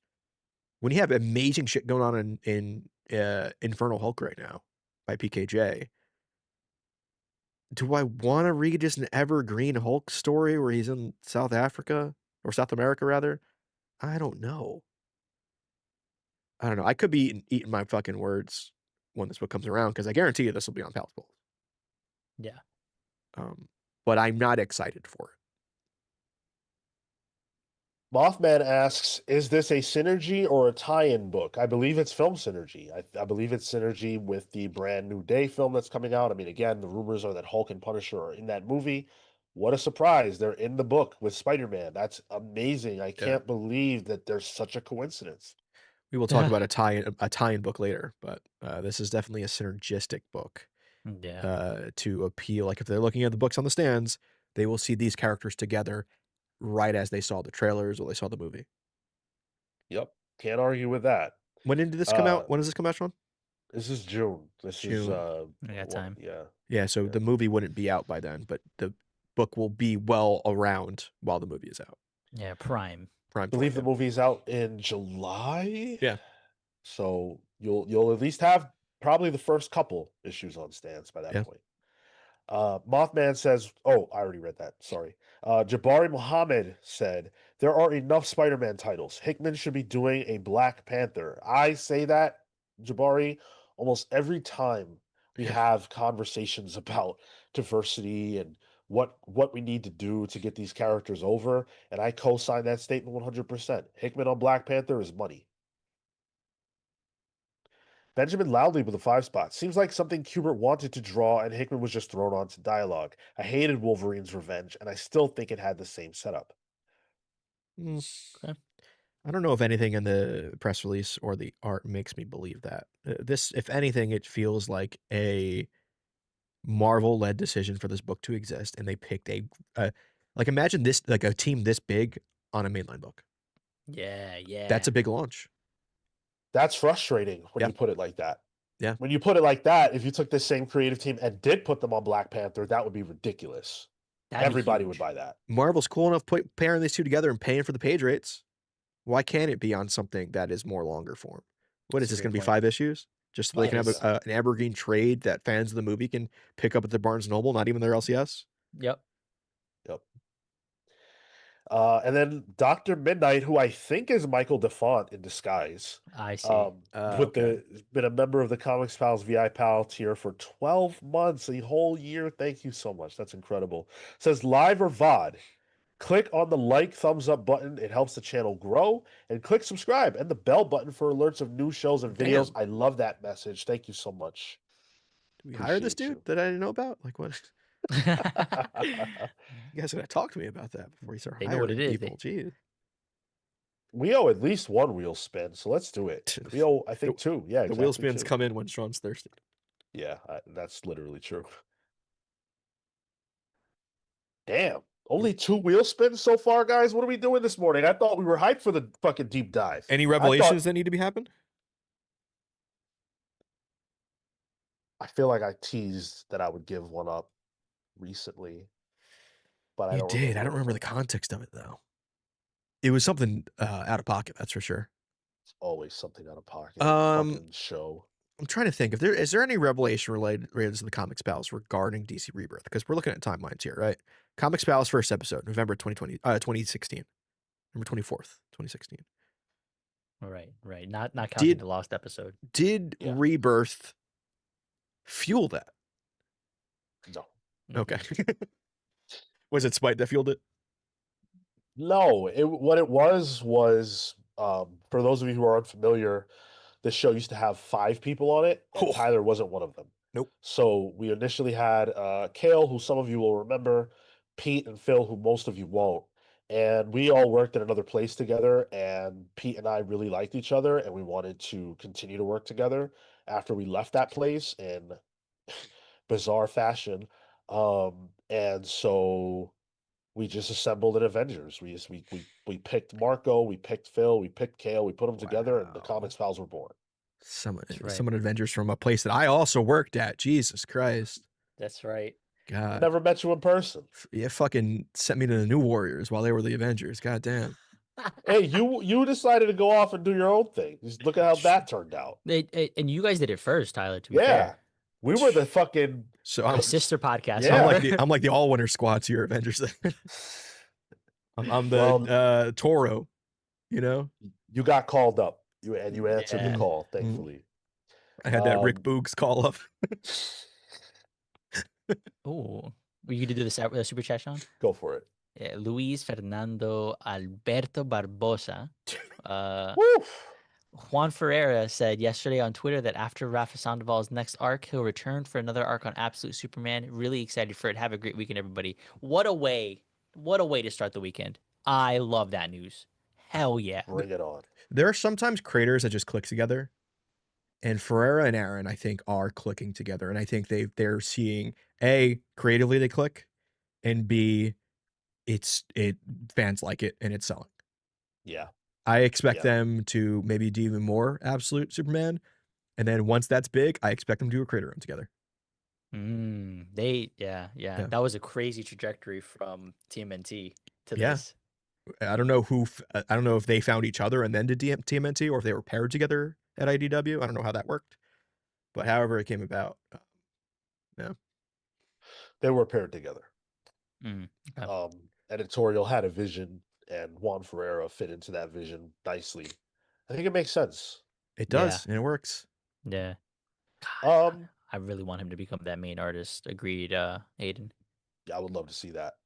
I think he's amazing. I just, even if it's not that book, which is where I want him most, I just need him to land somewhere like a long form in the big 2 or any book, just somewhere long form. And I think he works good on Absolute Superman because the thing that's always missing from Absolute Superman that the other books have is a visual distinction from mainline. And I think Ferreira is that visual distinction that makes that extra piece of Absolute Superman work. Yeah. Shu Patel says, "Where did you guys work?" Are we answering that? I mean, We talked about it. yeah, we talked about it in The site doesn't exist anymore. episode 400. Yeah, we worked at a place called Comicsverse. Yeah. That was the name of the website. If you ever saw people with red shirts on at your local convention in the Northeast region in the years 2014 to 15, it could have been Marco or Sean. It was not me. Hey, thank you, Jack Solo. Appreciate you. He says, "Can't stay, heading to a friend's party, but can't wait to watch this later. You guys rock." Hey, if we rock that much, why don't you skip that party, bro? Hey, yo. I gotta go to a baby shower after this. So All right. So then in that case, let's move forward. Bishop. Speaking of moving forward, Bishop is coming back. Ugh. Yes, indeed. He's getting a mini series, 5-issue mini. Marvel teases it as the time lost X-Men is back. Bishop has always lived by a strict code, but that code will get called into question when his sister Shard is sent to the present right before she died. Will Bishop adhere to his principles and protect the time stream, or will he risk it all to save the most important person in his life? Here's the creative team. Saladin Ahmed, art by Mario Santoro. okay. Mario Santoro did, I guess, some Storm work. I'm Some only work on familiar Storm. with his brother, Who? Luigi Santoro. I fucking knew it. You walked right into that, Yeah, John. he did. Yeah. Fucking another Italian. At least Sean got more enjoyment of that out of that joke than he will out of this Bishop series. You're 1000% right. You're 1000. They chose the time traveling guy to literally do what they do with all these X-Men minis, which is go back in time and deal with a problem from the past. Bishop has to travel through time to save his sister. Like, it's just so paint by numbers and basic. But I do love Bishop. When I saw this image, divorced from any creative team, I was like, yeah, let me get that. The cover, the A cover, is by David Parator, who has a very Juan Ferreira feel to it. Oh, that center one, I see it. I was thinking about Portaccio. Wills, Yeah. yeah, who one of the Created. creators? Yeah, one of the creators, yeah. This is the first time I've heard of Shard in a long time. Shard's like one of those like Marvel encyclopedia characters that nobody ever brings back. Yeah.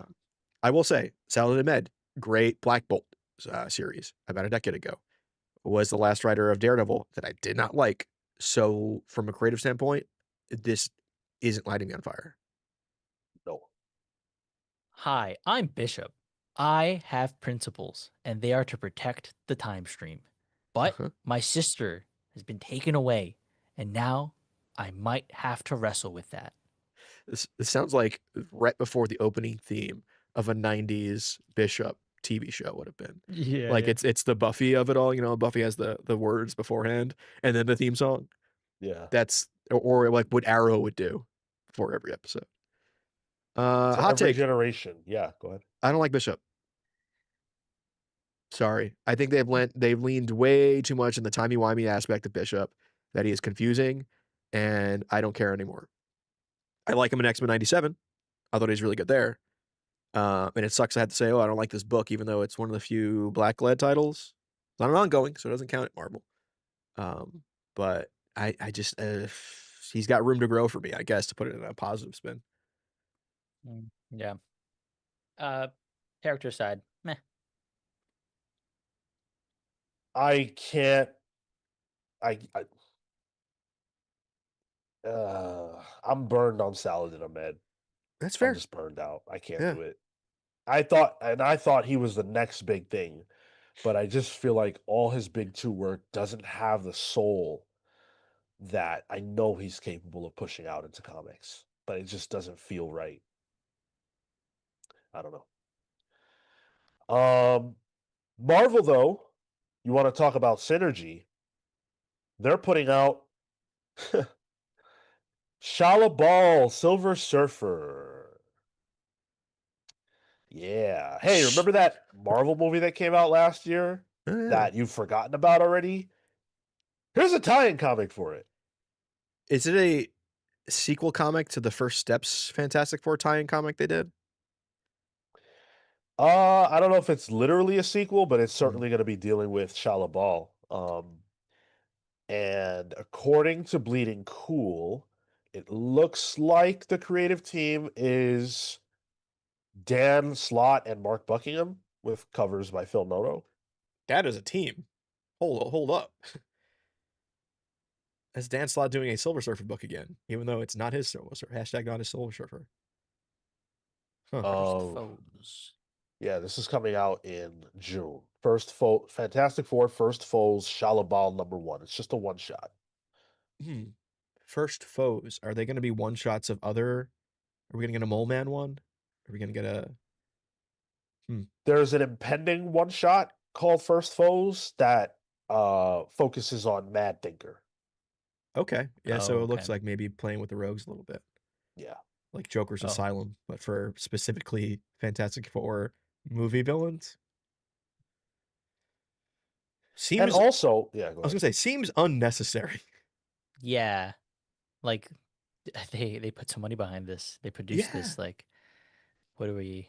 I guess that hits. I guess it connects. Put Dan Slott and Mark Buckingham on an actual fucking mainline book. Like it's another one of Yep. those things where it's frustrating. You can hire these well-known creators with fandoms on books that your Wednesday Warriors maybe don't even want to read. Yeah. It seems incongruous. I don't give a damn about the origin of a character who exists in a film universe. Like, I'm not going to buy a comic for that. I don't need that. Such a Shadabal. I don't know why I have to say her name in like a Trump. Anytime I hear it, I have to say it in that way. And also, like, Shia LaBeouf was so controversial. It's interesting that they're doing this in the comics. Like, the way that a lot of us justified Shia LaBeouf in the movie was that there was, like, that A, it was an alternate continuity in the film, and B, there was a comic that was an alternate continuity that featured Shia LaBeouf as the Silver Surfer. Yeah. But I think I don't know I don't know what the value is in doubling down. The MCU fanboys and girls are not in the LCS for this because they don't know it exists. And the rest of us, a lot of us had a problem with Shia LaBeouf. I didn't, but I would if this were mainline. So I'm not in the audience for this, and I don't know who is. And Aaron Ruiz here saying Dan Slott getting relegated to synergy books now. I mean, we just talked about Hickman getting a synergy book too. It's frustrating. They used to do this the opposite way. Yeah. They used to put like lesser creative teams. I'd be on some writing of the this book, synergy you books. But now it's like, yeah, let's put our top creators on them, which is like proof that Marvel knows how to try to make you care about something. Yeah, that's Don't true. ever believe that they don't. They know exactly what they're doing. It's the unsaid about this announcement that's frustrating. Yep. It's funny, like we talked about the Comics First website that we all worked for. I was the one doing reviews for fucking the tie-in comics. I was reading Ant-Man tie-in Infinity Comics. Like they weren't good because there were people on it were people I would never see in comics again. No offense to them, but they weren't top tier. So it feels super weird seeing them put top tier creators on books I don't give a shit about. Yo, the on these articles, the comments, there's only 3. Don't read the comments, Mark. It's so funny. This first one's pretty innocuous. Do people even remember FF First Steps? It came and went with the relevance of a TikTok trend. And then this one, we are nearly 20 years of Marvel movies. At what point does an executive look at real data and see there's no point in spending money producing books whose sole purpose is to match movie continuity? Comics fans don't care, and movie fans don't drive sales in any meaningful way. That's what we're saying. But what that okay, so if that's true, right? And like we all generally accept the idea that tie-in comics don't work. No. So what like so then how? Right? yeah, why? Yeah. Why this do? Yeah. Why do what? Dude, I have this. Why is wild. Gamora? Like that's how I feel with this. And like MX Mothman's right. I really like Slott's Silver Surfer. It was fucking his Doctor Who book in the Marvel Universe. It's a really damn good book. And also, it's one issue. What substantive story are you going to tell Exactly. with a one shot? Not to say it can't be done, but it has a lot of things going against it. A one shot tie-in comic to a movie that came out a year ago for a That character who is not even the main version of that character. a tertiary character in the movie. Yeah. I'm going to do my part this time around, guys, and I'm going to not buy this. Oh, I think I'll do my part. I think you're gonna say you would buy it to report No. back. No. I'm going to do Let my Marvel part know. and let them know we don't want this. Wow. Until Sean sees that variant cover of Shala Ball, and it makes him question his choices. By who? By who? By who? Jenny Ferguson. Nice. He's thinking about it. He's thinking about it. He's thinking about it. He's thinking about it. Yeah, I mean, like I love Jenny Frizzle's covers, but who would you have to get? You have to get like a fucking Stefan Sajic, yeah. I don't who know. announced he's doing something for DC again. So we'll see what that is. Bizarrely, I'm not attracted to this version of Silver Surfer. But you like the other one, Yes. Norrin Rad, that fucking chrome dome some bitch. Yeah, this is Wait. there's no milk here. Is Silver Surfer the original chrome dome? I guess. Oh. Okay, last news item of the day. Big news out of Dark Horse. They have fired their CEO and founder, Mike Richardson, the person who created Dark Horse. According to Bleeding Cool, he was fired by the company on the day of its 40th birthday. Ooh. The company's 40th birthday. Now, this company, Dark Horse, is owned by Embracer Group. Anybody who is familiar with Embracer Group, you will know that they have been purchasing all kinds of different companies and businesses in the gaming space and other spaces. Yeah, they Um, own Lord of the Rings, right? I Oh, don't do know. they? I think that's one of the big ones they bought. Oh yeah. Segment to manage its library and they include that of tokens, Middle Earth. Yep. Huh. Yeah. So this is a big deal. The news of this really shocked everybody. It's crazy how Mike Richardson, the CEO of the company, is a big part of how Embracer Group got Dark Horse in the first place. And then they threw him out the door. It's Joe Pesci in Godfather. I mean, in Goodfellas, you know, they brought Mike Richardson into a room and then fucking shot him. Yep. I don't know why this happened. Mike Richardson is 75. He is adored. I haven't seen one negative comment about him in all this. Yeah. I think Mike Richardson is under talked about in terms of his importance. Like we talk about the Image comics in the 90s, but Richardson was spearheading indie comics in the main space way before that. Yep. The 80s. The 80s, Black you and know, white like, comics. yeah, Concrete, talking Hellboy, all that stuff like that. The idea of indie comics does not exist without him and Dark Horse at the time. I think Dark Horse has really kind of become just Hellboy comics since then. It's Yeah. it's Mignola and friends really at this point. But I think there's something to be said that like I'm talking about him like he's dead. Dark Horse and him really made something huge here that other companies then took the blueprint of and expanded upon. So I don't think comics looks the same in 2026 without this guy. That being said, when you get bought out by a private company like this that is constantly buying out IPs, it was only a matter of time before they shook up things at Dark Horse.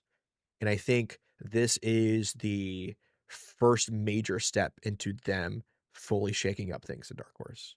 You don't oust a CEO unless you have plans. Yes. Yes. That's what I'm thinking. Sorry, Sean, I think you were going to start.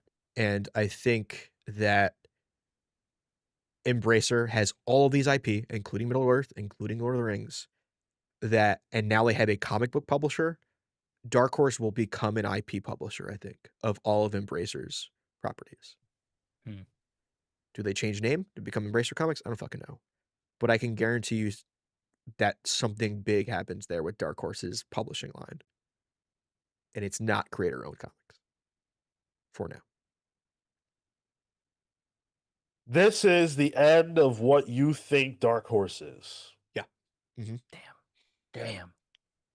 That's my belief as far as when I'm looking at this. Mike Richardson, as far as I'm aware, was not suffering at the job, wasn't underperforming, or anything of that nature. As far as we know, he was doing great stuff. Yeah. They just signed up with Tiny Onion and 3 Worlds, 3 Moons, which we reported on. True. So those are deals that presumably happened under Mike Richardson's purview because they have to have been in the works for a little while.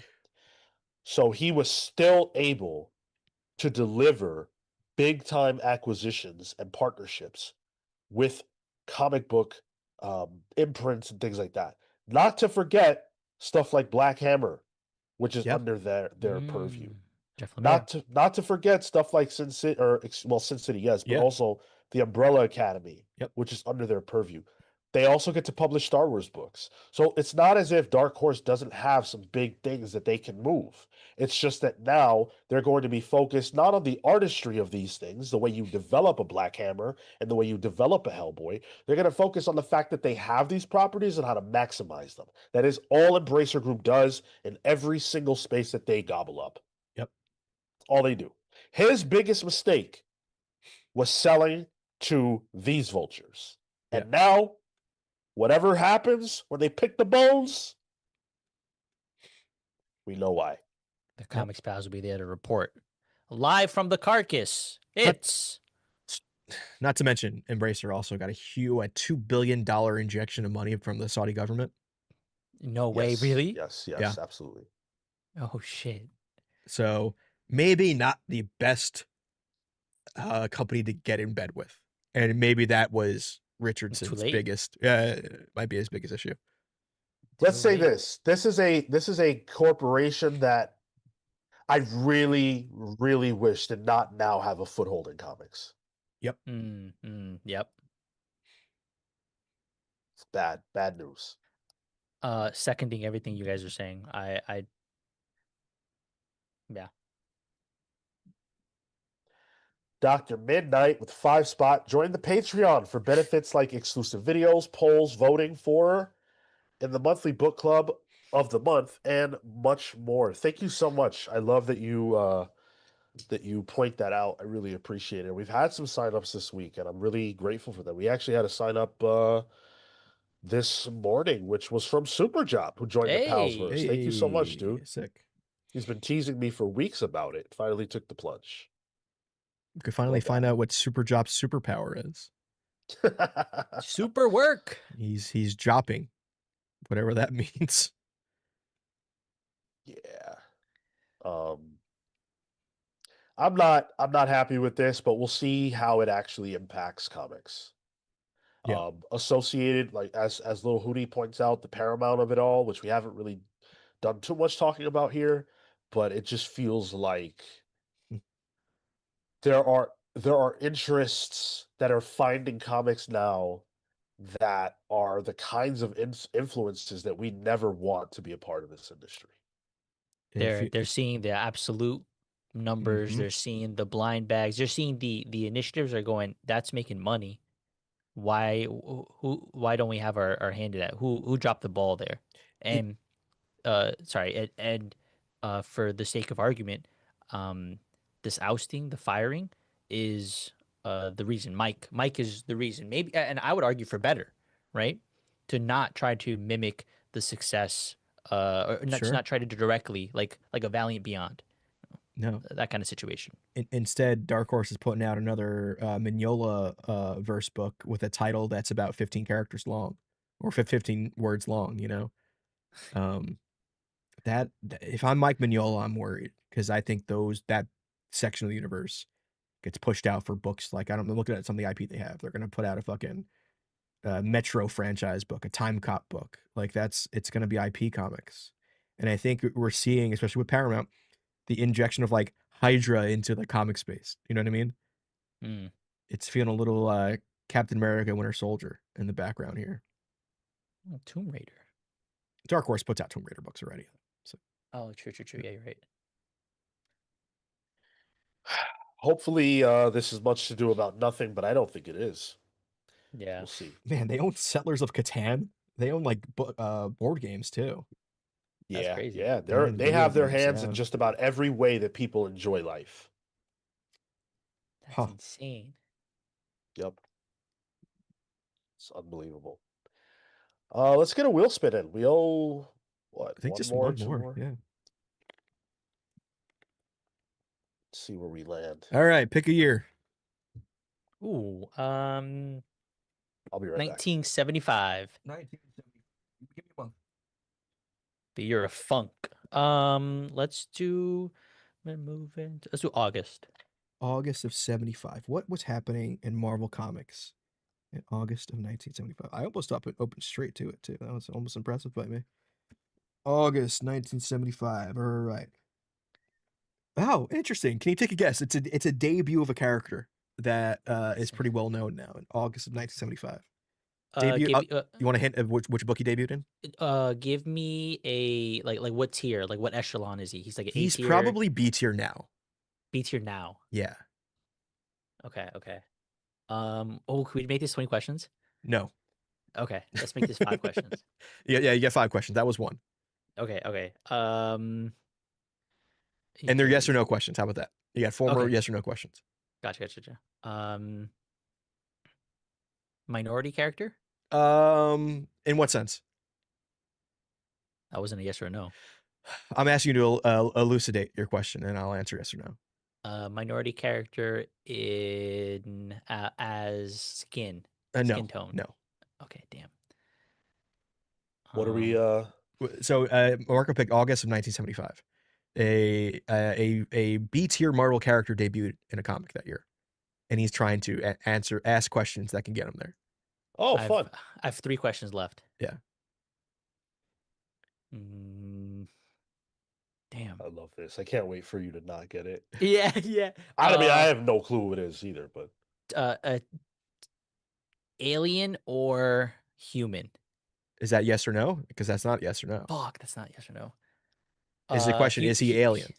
Is he a bipedal human? Yes, that's one of the. You have 5 questions, and one of your questions is he bipedal human for a Yeah. Marvel Comics character? Yeah, it could be Throwaway. You know, Throwaway. That's a throwaway question. That's a shit question. what else? Debuted in. No, that's definitely not. If I give you the writer, will that get you somewhere? Maybe. It's Doug Mensch. Actually, give me the artist better. Doug Mensch and Don Perlin, the artist. That was worse. Yeah. B tier. Okay. Let's Do you want to know what title he debuted in? No. I feel like that'll give it away. It might not. I think Sean will get it by title. I'm not sure you would. Try it. Okay, it was Werewolf by Night number 32. Moon Knight. Yep. nice. Moon Knight debuts Nice. in Werewolf by Night 32, August of 75. Nice. And I knew that because of the research that club. I had to do for the book club. Yeah. Doug, that's probably that. like Doug Mensch's like big creation, I would think. Yeah, that's fun. Che, Chubby Ray Comics, what's up, dude? You're So He I says- love. yeah. I love Tyler's anger at the questions. I gotta gatekeep a little bit, Chubby Ray. You know, I gotta be a true comics fan and gatekeep my love of comics from fucking this noob over here who's only been reading and podcasting about comics for about a decade. Poser. It's a decade this year, in fact. I know, yeah. On this side of things, it's over a decade if you count the other place. But yeah, huge fan of Chubby Ray. You guys should subscribe to his channel. He's a good brother, and maybe you'll see him on here someday. Maybe we'll see. One more wheel spin, then we're going to play the GOAT game and get out of here. Sounds fun. Big day. What are we doing? Revelation. Fuck. Oh, I know damn. we had trouble with it last time. I'm like You're burned too out you're on too you're too Revelations. rebirthed out right now. Your brain is there. Yeah, I'm like Let me think of a revelation. I can't haven't think of even- anything. I don't have any written down. I have so a little revelation. I mean, we were talking about, the place we previously worked at. I did a podcast called the Longbox Podcast with my friend Matt, who also worked at the place we worked at. And Matt would, you guys actually hung out with Matt in person because you guys would do the podcast. And I was so fucking annoyed. I was never asked to do a podcast. Wait, really? I wasn't mad at you guys. No. But like, you were never And- asked. I was never fucking asked. And I thought my writing was fine. I wrote some pretty fun stuff. I wrote about how Roger Corman's Fantastic Four movie is leaps and bounds better than Van Four Stick. Like, I thought that was good writing for the fucking website. And never even asked once. And I fucking hated the guy who ran it. Just for that. Just for being like excluded. I'm like, this sounds fun. But then I would hear stories about what you guys would do with those podcast recordings. Oh yeah. And I was even more mad. It sounded fun. Yeah, I was about to say that was probably the best part. I was like, man, you guys parties. are fucking having fucking ragers over there. Gee, Yeah. fucking talking to Rick Remender with a 20-man lineup of podcasters. Like, what the fuck? And I wasn't on it. That's like I'm to this day livid. I had a chance to interview Rick Remender and I didn't get to. Crazy. One of the wildest, since we don't have a great revelation for you, I'll just tell you like something from that era. One of the wildest things that happened was, mind you, this is a professionally run and operated website allegedly. Might have been a lot of botting. a lot of really prominent comic book creators were aware of this website, did things with this website, shouted them out, all that. Now, we did an episode that was about Hush, and there were like 7 people on it, which is already nuts for a podcast. But one of them, and I love this person. She's an awesome human. This has nothing to do with her as a human. It's a reflection on the management. Oh yeah. She did not know who Jim Lee was. And again, that's not her fault. It's cool that she didn't know who Jim Lee was. It's not a problem. However, if you are casting a group of people to talk about a comic as important as Hush, with an artist as important as Jim Lee, wouldn't it make sense to choose people you know the history and what the fuck these people did? Jim Lee? It always felt like there was a push at that place to get people who wanted to be in media rather than being comics on some of the content. Some of the content. Some of the content, yeah. So that's 7 people. It's way too much for a fucking podcast. It was so That's there were too so many much. instances of that. And So many putting- talking heads. Putting square pegs in round holes. Like that person I'm talking about, she's super talented, great artist. There are a lot of books that she could have talked about that make Sure. a lot more sense than Hush. Yeah, it's a good point. Yeah, there's a lot of people there who knew their indie shit real good. Yeah, Yeah.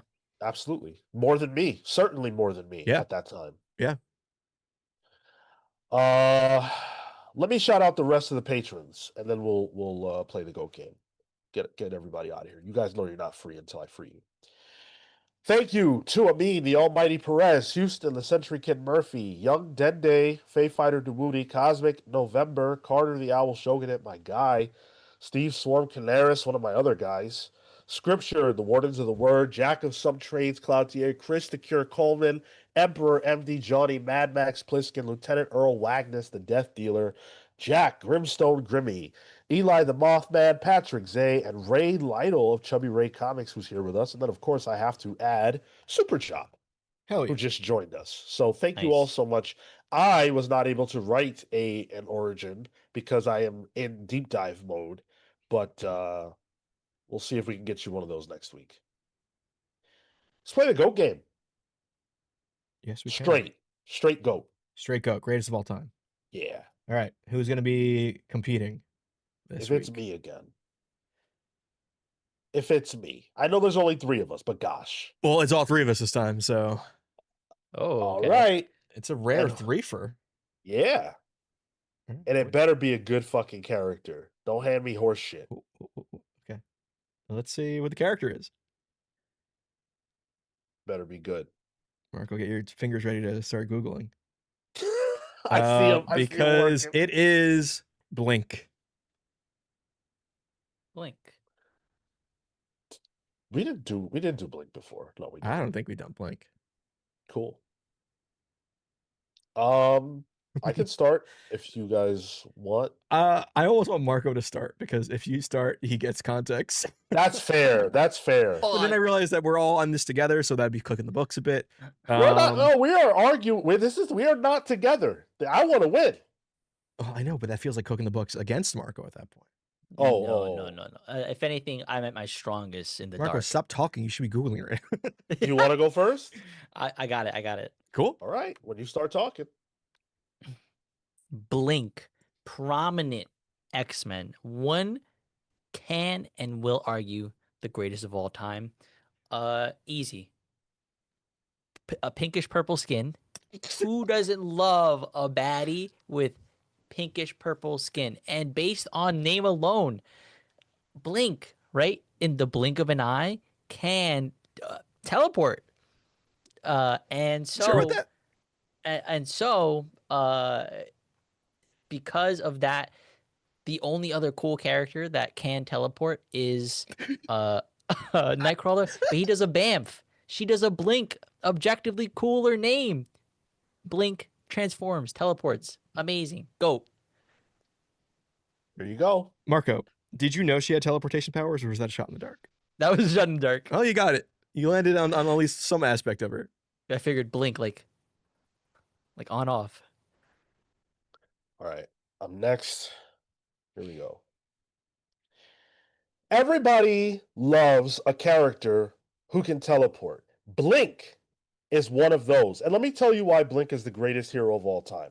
Everybody loves Nightcrawler, but here's a big difference between Blink and Nightcrawler. Blink is a character who has saved the world across dimensions. She is a member of the Exiles, one of the core elements of that group. I loved her during the Exiles run that I read, and she's a big part of saving the multiverse. A lot of the heroes that we love, all they do is save Earth. That's great. But Blink takes it a step further with the Exiles, traveling the multiverse to save people, leaving that pink hue behind that we all know and love. Blink. All right. Damn, she Tyler. farts. She doesn't fart. All right. It's like she farts. They pixie all dust. fart. Happens in the gutter. Okay, happens in the gutters. That's Yeah. true. Yeah, That's true. true, Yeah, true. that's Yeah, true. We yeah. all fart. Yeah. Dude, that shit be farting. That's how I start my speed dating. Well, that explains some things. Explains a lot. Yeah. All right. Let me know when you're ready. It's on you. Blink is the greatest comic book character of all time, and there's many reasons for it, but I think it's because she's so emblematic of what comics can and are. Blink appeared first in the Age of Apocalypse event back in the 90s for Marvel Comics, which was a time of upheaval for X-Men, but it also is emblematic of what comics are. It's alternate reality, it's earth-shattering endings of a universe, and Blink was at the core of it. So much so that she was such a fan favorite, they actually let her expand outside of that universe into mainline, where she became a prominent member of the Exiles, where she was able to teleport across multiverses, across the universe, really, and also has these awesome little diamond daggers that she could do. So she's a great teleporter, which is a great superpower, great X-Men, great Marvel character, and maybe the greatest of all time comic book characters. Boom. Well done. You guys are going to tell us who you think won the GOAT game this week. Is it Marco? Is it myself? Or is it Tyler? Or no one. Or no one. That is very fair and valid. The answer could be no one. Working on the poll. I forgot about it. I know. It's okay. I will say I don't think I've ever read a Blink comic. You never read the Exiles run? I did read that one, the one with Agent Carter, or the original Exiles run. I'm talking about the original. No, I never read the original. I read the more up-to-date one, the one with Wolvie. It's fucking awesome. Yeah, dude. I know. Yeah. You want to talk about a revelation? I got a revelation about that, but I ain't sharing it on the show. Atomic Count saying Tyler going full Alex Jones voice in this. That wasn't even close Alex Jones voice. No. Blink is Patriot. That's if I was doing Alex Jones, I would be really saying good. that. Do it about Captain America. Captain America is a patriot. hold on, I gotta find a name on this. All these satanic liberals have been telling me that Captain America is saying "Hail Hydra." That is not a thing. We are Hydra in It's America. fake news. It's fake news. Sandy Hook wasn't real. Turning the frogs gay. They're putting fluoride in the water. No, what started the Civil War? What started Civil War? That's fake. That's fake. Liberals. No, All those fancy liberals are writing comic books for all these pussyfooting liberals out there. it's gonna be such a good TikTok poll. Love it. Love it. Oh yeah, Super vampire. just vampire. He says other things too that I'm not really comfortable saying on the Comics Pals. Yo, add that to the wheel spin. Tyler, say this in. I'm not a fucking. I don't jump because you say so. No, it's because they tip us. Man, I feel like a slut for that. Sure, I'll edit. I mean, come on, we stream live every week for money. We are sluts. There's no doubt about it. I ended the poll, and Tyler wins again. 38% Tyler, 31% me, 23% Marco, and The fuck? 8% no one. The 8% makes more sense than the 23%. I'm not understanding that. I'm not understanding on that 23%. I think it's people who like Nightcrawler. Because Marco had to pivot to a character he knows about. Cosm said Sean was lost to Marco and sheer rising. What does that mean? My power, my aura. Oh, What is sheer rising? Is that like a style of clothing at Victoria's Secret? Is that I'm unfamiliar. J Sage says Marco did a good job. Yeah. Oh, okay.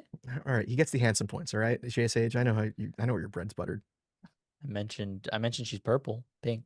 You said pinkish purple. You said pink or purple, actually. So you weren't even definitive.